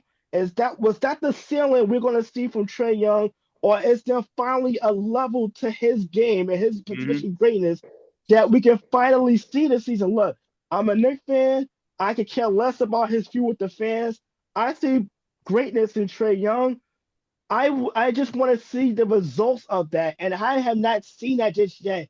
And at some point, the excuse is one thing. The shelf life of a playoff series from 5 years ago expires just as quick as milk sitting out in the sun. At some point, you need to add more to your legacy. Hope it's less than 5 years, actually, if that's okay. Yeah. At some point, you need to add more to your legacy, or otherwise there won't be a legacy for Trae Young moving forward. What's interesting to me, Anthony, is that, and we've talked about Trae Young at various points, more so during the postseason when he's had these type of runs, is that for all his ability and for the way he can, get a bucket anytime he wants and, light up a stat sheet, especially scoring points. What's you got to wonder is he the type of singular player that, he can do all that, but no one else can play with him. And that's the thing. Think about all of the solid players who have come through Atlanta, who were supposed to be, this guy's going to be a great running mate for him. That guy's going to be a great running mate for him. This guy's skill set dovetails nicely with Trae's skill set. And none of those guys wind up sticking around because, as you said, as for all of his vaunted shot-making ability, he has yet to be able to make everyone else around him better to the point that he is the rising tide that lifts all of the boats in Atlanta as opposed to just his own. And by the way, how dare you make me do this and defend Trae Young for a second, but the only reason I mentioned Dejounte Murray is really that's the only even close to all NBA-ish talent, although Trae hasn't really been all NBA, even though they've lost the position list many years ago. So he needs to prove with this supporting cast like he has now that he can rise a lot more with this team. And he can be more of not just a 20 to 25 point per game scorer, but he can be a leader. You mentioned empty calories, Jay. That's also where some empty calories lead off. That's actual, true empty calories. There's the Cam Thomas empty calories, and then there's the Trae Young empty calories, which are more prevalent but are still empty calories. And here's the thing: both of those guys are in the 32% usage rate club. There's no reason that somebody with Trae Young's skills should be in that same club. And if he's going to be in that club, he's got to do better. Yep, absolutely. All right. The Oklahoma City Thunder, as we move to the West, the Oklahoma City Thunder won the West in the NBA title last year, 68-14 last season. Opening night win against the Houston Rockets in double overtime. Win tonight, also in double overtime, in a rematch against the Indiana Pacers, where Shai Gilgeous-Alexander just dropped a double nickel on the second night of the season with 55 again. No big deal. So Dude, it's that might just ridiculous. be 68-14 might be the tip of the iceberg for one of the most talented teams we've seen in a while. We're not going to talk about them in this segment because we know how good they are. But last year, the next 7 teams in the West all ranged in a 4-win span, from 52-30 to 48-34. And that's the group of teams that we're focusing on in this West preview. Jay, the Denver Nuggets are looking to get up after their pair of Western Conference Final Game 7 gut punches over the last 2 seasons. It's Deserve. the Joker. It's his horses. It's his crew. I think he cares about his horses just as much as his teammates, which is a good thing for everybody because we know the Joker loves his horses. Yes, he What does. do you expect out of them, and what do you expect out of the Nuggets in 2025-26? Well, I mean, they're a very, very interesting team. I mean, as you noted, Rabbi, I mean, everything for the 2023-24 NBA champs revolves around the 3-time MVP center. The 10-year veteran is coming off his best statistical season where he became the 3rd different player ever to average a triple-double for a season, finishing with 29.6 points per game, 12.7 rebounds, and 10.2 assists, en route to his 7th straight All-Star nod, his 5th All-NBA first-team nod, and his second-place finish in the MVP voting. But if Jokic is going to bring home another Larry O'Brien trophy to the Mile High City, he's going to need more and better help than he's had since the first one. The lack of a quality and consistently productive supporting cast beyond longtime running mates Jamal Murray and Aaron Gordon can be summed up in one number: minus 9.3. Last season, the Nuggets were outscored by 9.3 points per 100 possessions when Jokic was off the floor. When he was on the floor, the Nuggets outscored their opponents by 10.5 points per 100 possessions, which would have ranked 2nd in the entire NBA. So it made sense. The first order of business for the Nuggets' new front office tandem of John Wallace and Ben Tenzer was to address that issue and upgrade the roster around its perennial MVP candidate. They started by sending Michael Porter Jr. to the Nets for Cam Johnson, which improves the starting 5 on both sides of the ball.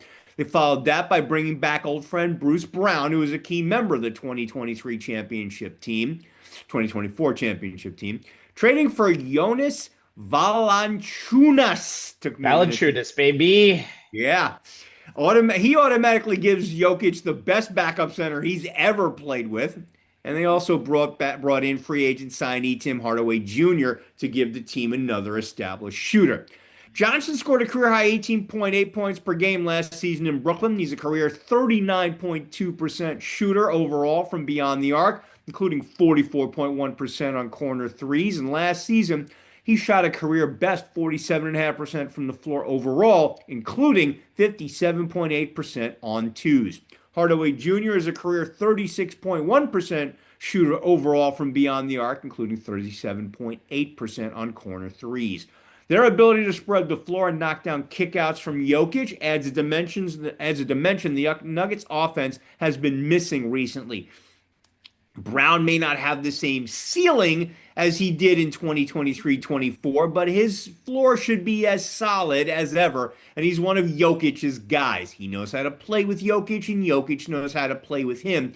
And even if he won't play anywhere close to the same number of minutes he did back then, the prior relationship Brown has with Jokic should not be discounted. Now, Valanciunas was a walking double-double during the 5 years he spent as the starting center in both Memphis and New Orleans, averaging 15.1 points per game and 10.7 rebounds in just 26.5 minutes per game. That works out to 20.5 points per game and 14.5 boards per 36 minutes. For the first time in the Jokic era, Denver may not be an epic fail during the minutes the MVP is off the floor. Then there's the continuing development of Christian Braun, who went from a 15.5 minutes per game player as a rookie on the title team to a 20.2 minutes per game rotation mainstay in his second year to a 33.9 minutes per game starter last season, doubling his scoring average from 7.3 to 15.4 points per game. He set career highs in shooting numbers across the board, from the basics, 58% from the floor, including 64.8% on twos, 39.7% from three, granted, low volume, just 2.8 a game, and 82.7% from the line. Again, low volume, just 2.7 a game. To the advanced 66.5% true shooting percentage, 63.4% effective field goal percentage, along with a career best plus 15 net rating. Throw in recent first round picks Peyton Watson in 2022 and Julian Strawther in 2023, and the Nuggets have the type of depth across the board that they haven't had for most of Jokic's time in Denver, which should have the Nuggets back in the upper echelon of the Western Conference. OKC, the Nuggets are coming for you. Yeah, it's going to be very interesting considering. By the way, the non-upper echelon again for the Nuggets was Game 7 of the conference semifinals, and one of them was in a loss to OKC. So even the Rockets at their worst now is about as good as anybody. So let's see what happens when they take care of all of the drama, getting rid of Malone, getting rid of Booth, and kind of resetting this team and really kind of just getting it back on track, which they did for the playoffs, even though we all criticized the Malone firing. And I think they're doing again now. Anthony, welcome back to As the Lakers Turns. On the last episode of As the Lakers Turns, the Lakers were getting eliminated in 5 games to the Minnesota Timberwolves in the Western Conference first round. Now, as a new season begins, LeBron James has sciatica, and Luka Doncic is the man in LA for the first time. How will this season go? Give us a preview. You know what? The Western Conference is going to be murderous row. This is a throwback to the early 2010s when the HC, the Western Conference, would be a 49-50 win team. Like every The Oklahoma night, City Thunder were an 8 seed before their run. Yeah, a 50-win team. A 50-win team that was the HC in 2010. But here's the thing. We should quote Tina Turner every night and just say, welcome to another edition of Thunderdome, because that's every Western Conference game moving forward this year. We saw the opening night for Pete's sake. But the Lakers, it's not a stretch that the Lakers with Luka and LeBron is probably the bottom half of a top 8 Western Conference, considering how stacked this conference is. But yes, this is a team that is coming off a 5-game loss in round 1 to the Minnesota Timberwolves, another deep Western Conference team that we'll probably be talking about down the line. And yeah, the turning point to the Lakers team was the trade for Luka Doncic that shocked all of us. We all thought we was being punked by Shams at one point on the night of February 2nd until we realized it was a reality. The trade for Doncic in exchange for Anthony Davis, Max Christie, and future picks pretty much gave the Lakers something to build around. We're seeing the possible winding days of LeBron James' historic 23-year career, who, by the way, for the first time in that 23-year career, did not play on opening night. He is out for at least 4 to 6 weeks. Will not be evaluated until the end of this month. So the Lakers will have to tread water in that tough Western Conference without LeBron James.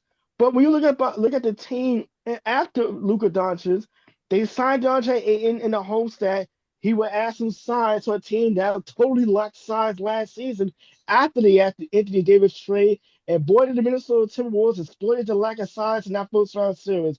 There was literally no hope down the paint with the combination of Julius Randle and Rudy Gobert having their way with a Lakers team that couldn't stop anyone in the first place. It was 17th overall defensively, and they lost Dorian Finney-Smith, who was one of the best defensive players. Mm-hmm. As a result, they went out and signed Marcus Smart for his defense. We just don't know if he's the same Marcus Smart we saw in Boston as far as his ability to knock down threes and his ability to be a perimeter stopper. The third place player, Austin Reeves, have really struggled on the defensive end of the court.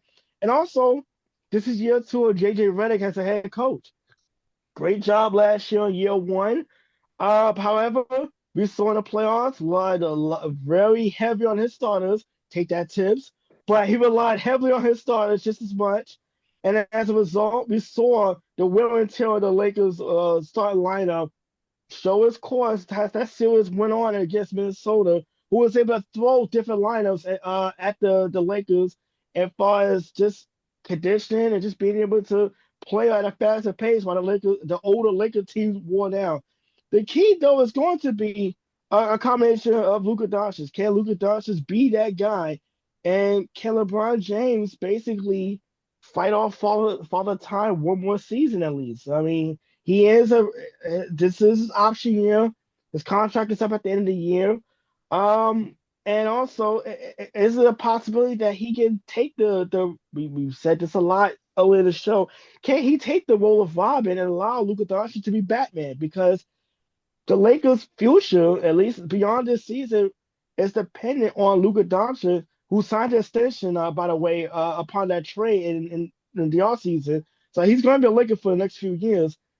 Can LeBron still be productive, still be the guy, and be the Robin to Luka Doncic's Batman? But they had to learn a lot of chemistry kind of on the fly, and they combined for 59 assists per game when you put the two together. But also you have to rely on the rest of the rest of the supporting cast, the Hashimoras, the Aiden, the Dalton, possibly Dalton Connect get some playing time, and Gabe Vincent, Jackson Hayes, who was really their lone big, even though he's not necessarily a big himself at the power forward position. Can these other guys kind of take their level up take their games to the next level? And can the Lakers survive in the Western Conference until LeBron gets back? Treading water. You mean you can't lose the season in the first couple of months. You can't win a championship in the first couple of months of the season. We can sure as hell play your way out of championship contention in the first couple of months of the season if you put yourself too far behind the eight ball.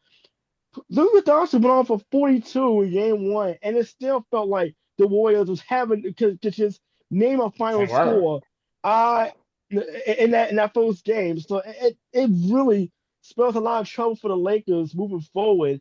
And it's going to be something that JJ Redick, who look, I respect his basketball IQ. He was a hell of a player, and he turned out to be a really good head coach. But you are in a Western Conference where it seemed like everyone got better in a short amount of time. And by the way, we didn't mention this. We probably talk about this team later on. How good is Victor Wembanyama coming back from missing the rest of last season due to blood clots last night? 40. Yes, and the San Antonio 40 and Spurs, 15. who are another team that can be a scary threat. The Lakers have a lot of more questions than answers, and it's going to take a matter of time if any of those questions are going to be answered, either in a positive way for Lakers Nation and yes, Jack Nicholson, or in a negative way where we just may be seeing the end of a historic career and the question marks if the team could build around another superstar. Just keep in mind, the Mavericks traded Luka Doncic literally after he led them to an NBA Finals appearance. Again, a big question mark in Lakerland.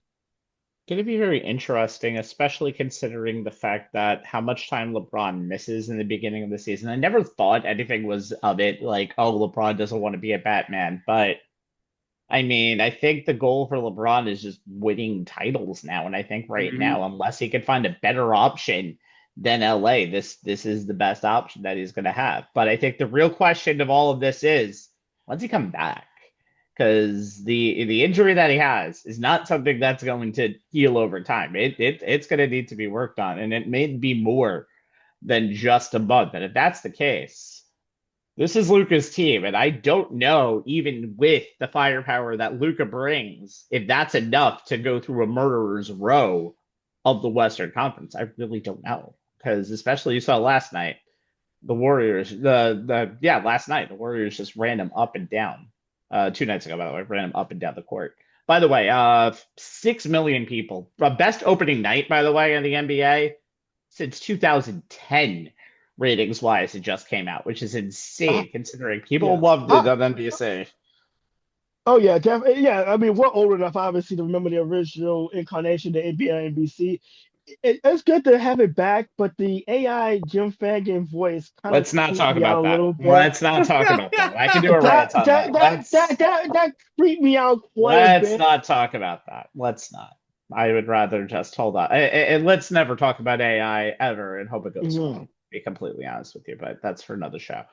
Okay, so we could talk about a lot of teams in this segment. We could talk about the Warriors, who gets a full year of the franchising of Big Face Coffee over in Oakland. We can talk about the Los Angeles Clippers, who have aspirations on a title.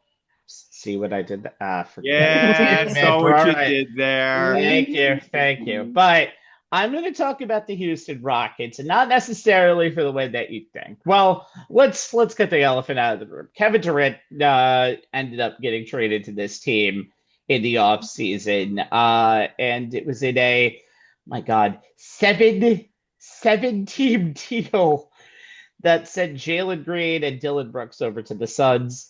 A lot of things we won't get to it at any time soon. And then right before the season, he extended his contract 2 years, $90 million more. And this is an interesting team with a lot of interesting parts, but it got even more interesting, unfortunately, when they unfortunately lost their, using that word way too many times, lost their point guard, Fred VanVleet, to a torn ACL pretty much for the rest of this season. And that leads to a question.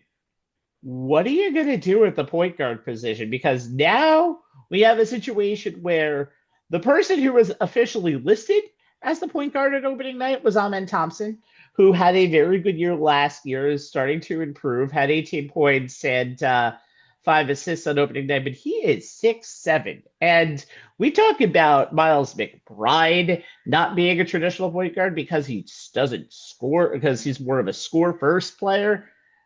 You're talking about a 6'7" point guard, which is almost unheard of. And it's definitely not the answer. And we don't know what the answer is on this team. There is players up and down the line. This is one of the biggest teams out there. 6'7", you got 6'9" players. You got Şengün at 6'11". Şengün, by the way, was a beast in that double overtime game against the Thunder on Tuesday night. 39 points, 12 for 24 from the field, 10 for 11 from the line. In a game that they lost, he was +9 and had 11 rebounds. Steven Adams had 13 as well. Great game overall for this team. But I just focus on the fact that they had 16 offensive rebounds in this game. This team looked out of their mind offensively, played to the nail and tooth and nail with the Thunder, but it still wasn't enough. They turned the ball over 22% of the time on their possessions. That would have just scored 109.7 points on 100 possessions, would have been fourth worst in the league last season. Now, given they were playing an elite defensive team, no one does defense right now like the Oklahoma City Thunder, even though they were missing Jalen Williams in that game. But it's tough because this team is going to need to be perfect to hit shots. Reed Shepherd off of the bench is possibly one of the best choices out there to take over the point guard position, but he struggled. He was only 3 of 11, 4 assists, 9 points. He is still a project in waiting, and there's a lot of projects on this Rockets team, but when you bring in Durant and when you have the expectations of what you did last year, getting the number 2 seed, it's win now. And what VanVleet did was not just bring a veteran presence to the team, was the stability of the team. You don't have that right now because of the ACL injury, and that's something the Rockets are going to have to find out as we go along in this beginning portion, the 2025 portion of the season, before we get to the new year and maybe get some trades going on. But for right now, the Rockets are fun, but the Rockets are surely a mystery. All right? Mm-hmm. And now let's close tonight's show talking about the W. That's the WNBA. Hopefully an off-season for just an off-season that doesn't get extended. So the WNBA just ended its season a few weeks ago with the Las Vegas Aces defeating the Phoenix Mercury to win their 3rd title in 4 seasons. Let me sum it up very quickly. Becky Hammond is the go-to WNBA coaches. Asia Wilson is inevitable. Aces are a dynasty. There you go. We're done. Oh, but that's not the WNBA coverage we're going for tonight. Sorry. Let's talk tonight about the words of Nafisa Collier that were said just 72 hours before the WNBA finals actually started. Mostly talking about WNBA Commissioner Kathy Engelbert. Let's just start with the details. Collier talked about the league having no accountability up top, having negligence of their players, and just terrible leadership by the commish. These general comments proves what a point to, thank you for saluting, by the way, I figured you would, proves what a point to the court of public opinion and probably doesn't get an essay or rant from me right now. But the comments that the unanimous all first teamer this week officially made after that is what's the most damning. Let me just read some of these word for word. This past February, I sat across from Engelbert and asked how she planned to address the officiating issues in our league, said Collier. Engelbert's response was, well, only the losers complained about the refs.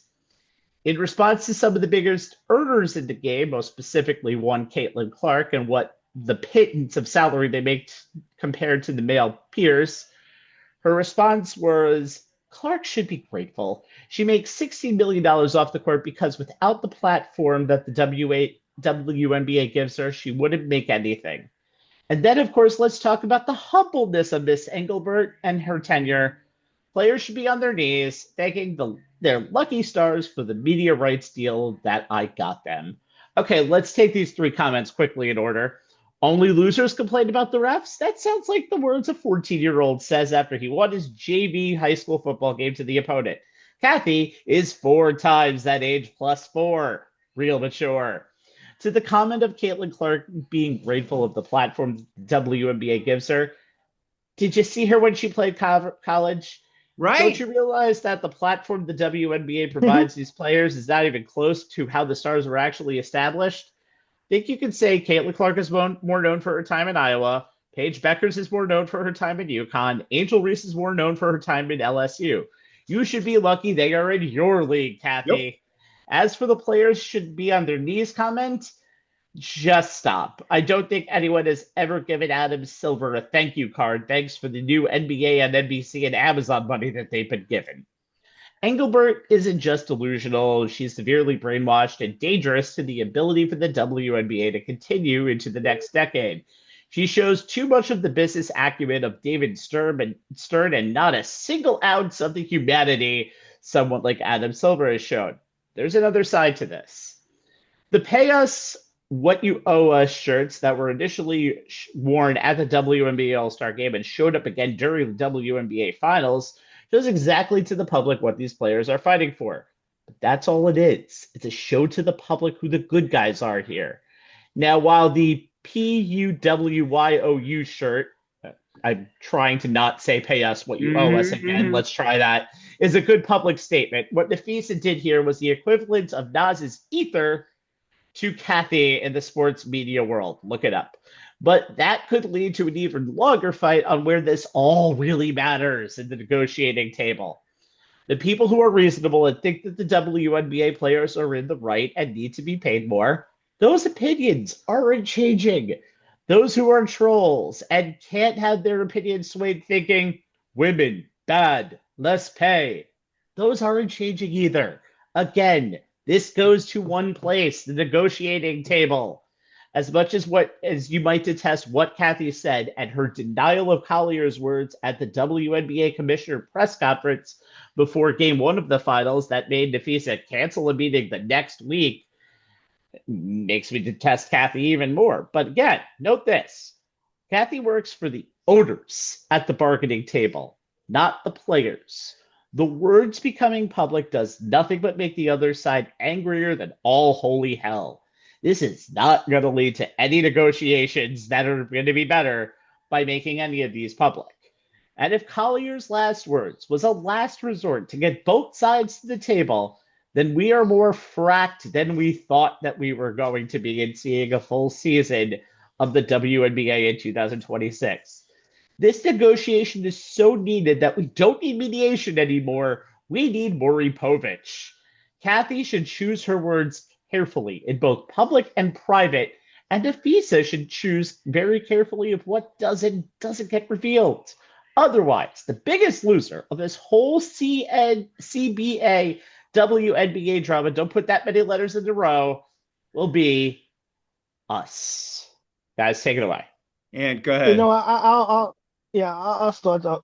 There's a two-part answer. And first off, I have thought Kathy Engelbert's leadership has been trashed at best for the last few seasons.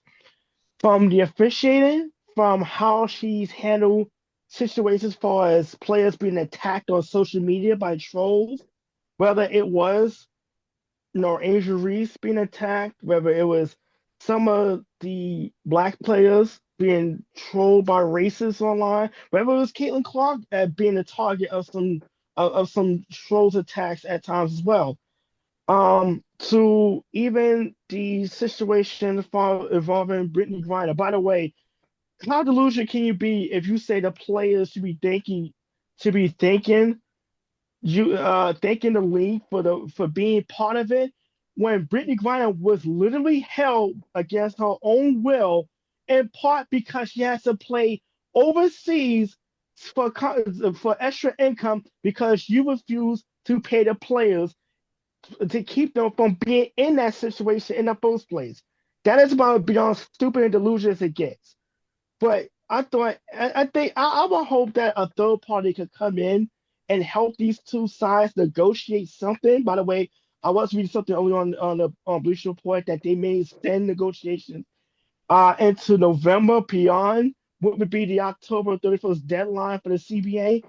But the biggest the biggest victim of all this would be the WNBA itself at a time where it has become more popular than ever. And yes, you have players like Clark and Reese and Beckers. Hopefully down the line you have Hidalgo, Watkins to add to that equation as far as the future, as far as current players. Like we just saw Asia Wilson, like we see in the Fisa Kali, Brianna Stewart, and Rabanescu. Sabrina Ionescu. And even and you see all these good players, by the way, Cleo Copper as well. Just to name another player off the top of my head. Um, the league is at a point, it's at a crossroads, and that's pretty much what it is. The players want a bigger share of the revenue, and it's going to be a bigger revenue coming. Keep in mind, this CBA was signed during a lockout when there was no fans, there was no streaming revenue outside of the TV contracts that were there. That was 5 years ago. Now you're seeing this big boom that the WNBA had been waiting for well over a decade and a half when you realize this was a league that was in financial trouble. And yes, for the morons out there who show me every day that they have the IQ of a walnut and don't realize that the league is a subsidy of the NBA. Yes, the NBA wants the WNBA to succeed. That's how a company subsidiary works. Do you think Nike wanted the Jordan brand to fail? No, you dumbasses. That's how just show me you don't know anything about business without telling me you know jack shit about business. But besides the point, this is the players deserve to be paid because they are the reason why we tune into the league. We don't tune in on a Saturday afternoon to CBS to watch the officials screw up a call every 5 minutes. Or to see Catherine Engelberg show us why she should no longer be commissioner once the CBA mess is completely over. We tune in because we are seeing some of the best basketball as far as the NBA has shown us in a very long time. And for the first time, we are seeing both, not just the men, not just the women, we're seeing everyone finally interested. And look, and we're seeing, and the league is coming off one of the highest rated playoffs that we have seen in a very, very long time for this league. And they've set in records with the attendance, with with obviously viewership. You're adding two new teams to the fold next season that if a lockout pursues, it ruins their chance to kind of put their organization together. You have a team in Golden State that set an attendance record that made the playoffs in year one. That is join another fan base of assignment. Look, this is the WNBA finally is going in the right direction. We waited so long for it, and to see the momentum stop because the players and the owners can't come to agreement on how much the players should be paid more. When it's obvious they should be paid more than the 9% they're getting now. It's not going to be the 42% that the NBA, their male counterparts, are getting. And they're not That's just asking for ridiculous. that. But they're not asking for it. They just want a fair share of what they're getting. There's no reason that Caitlin Clark, a star that you literally built an entire All-Star festivity weekend around and build national televised schedules around, only getting a third of what the top player. By the way, the highest earning person in the league is not even a player; it's a coach. That's Becky Hammond, respectively. So it just says a lot about what is going on as far as the CBA, what the fighting and the sticking point is about. But for the league's sake, I do want to see some kind of common ground and an agreement. I want to see the players get paid. I want to see these women who have worked so hard to make the league to finally get the league the respect it deserves. Finally get rewarded for what they have. I want to see the owners finally get the benefits of what they invested in for so long. And that includes the NBA, who are the parent company to the WNBA. I want to see winners all around.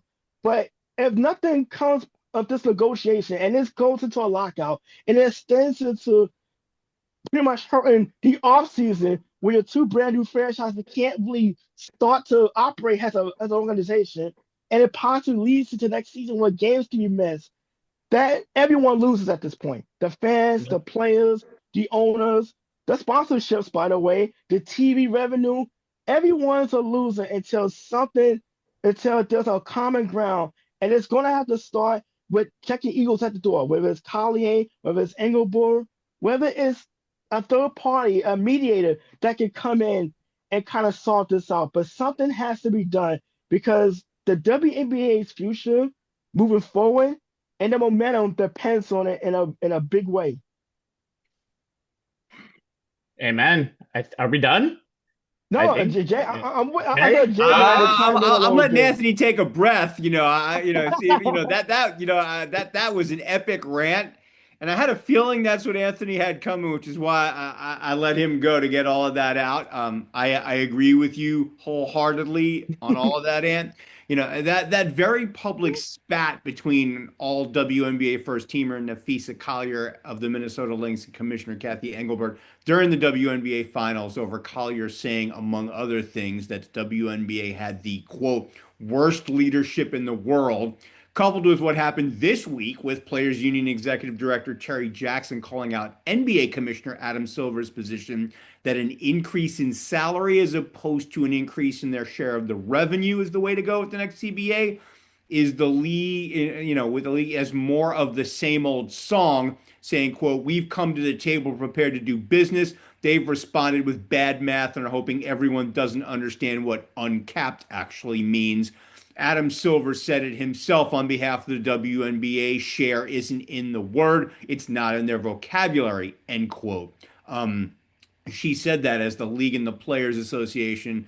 I mean, they both said these things as the League and the Players Association are about to get into what could be historic CBA negotiations.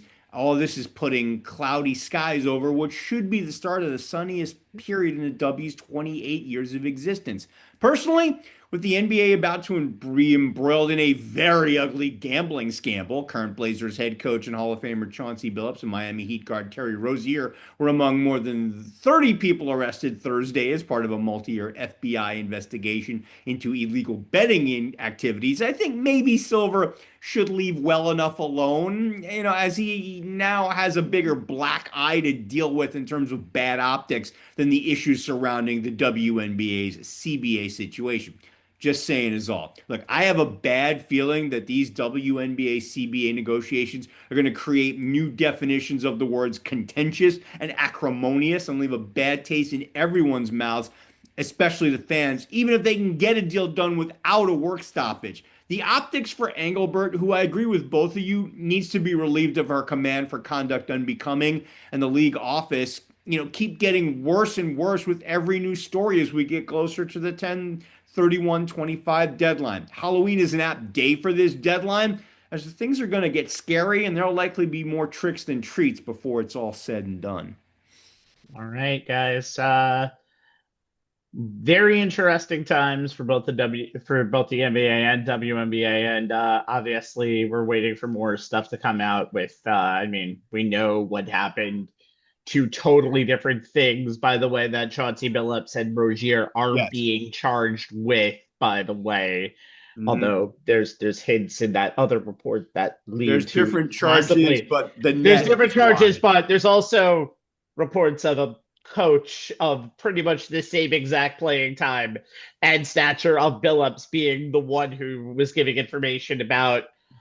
It's so much that just came over just today, Yep. day of taping. So we're going to keep our eye on that and hopefully see what happens. All right, for Jay Kaplan and Anthony Strait, I am Stephen Rabinowitz. I am the guy who does enough podcasting for Gen X and is enough of a boomer to realize that John Tesh had and may still have an adult contemporary radio show. Wow. I know. It's sad. YouTube.com/On the Sports Lines is how we do this thing on demand.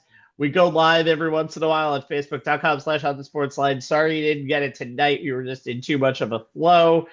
And X marks the spot, Jay. Yep. Our Twitter handle is at ONTH Sports Lines, where you'll find a link to each new show like today's, along with tidbits and nuggets from the world of sports that we think are worth your time to check out. Speaking of gambling, which we've just done, today I posted a link to a story by the Associated Press that Anthony found on ESPN on Wednesday, detailing the NCAA's approval of a rule change that will allow athletes and athletic department staff members to bet on professional sports. 2 weeks after the Division I cabinet approved the change, the Division II and III management council signed off on it as well, so the new rule will go into effect November 1st. The NCAA still forbids athletes from betting on college sports or sharing information about college competitions with bettors, and they emphasize that they still do not endorse betting on sports, particularly for student athletes. It's a topic that I am sure will be debated for weeks to come. All I'll say is that in the week of the news of the aforementioned NBA gambling scandal, I have to question the NCAA's sanity in making this rule change across all 3 of its sports divisions. The story is worth your time, especially if you're a fan of college sports. Lot that I could talk about right now, but all I'm going to say is good night from On the Sports Lines. We'll see you next time. Good night, everybody.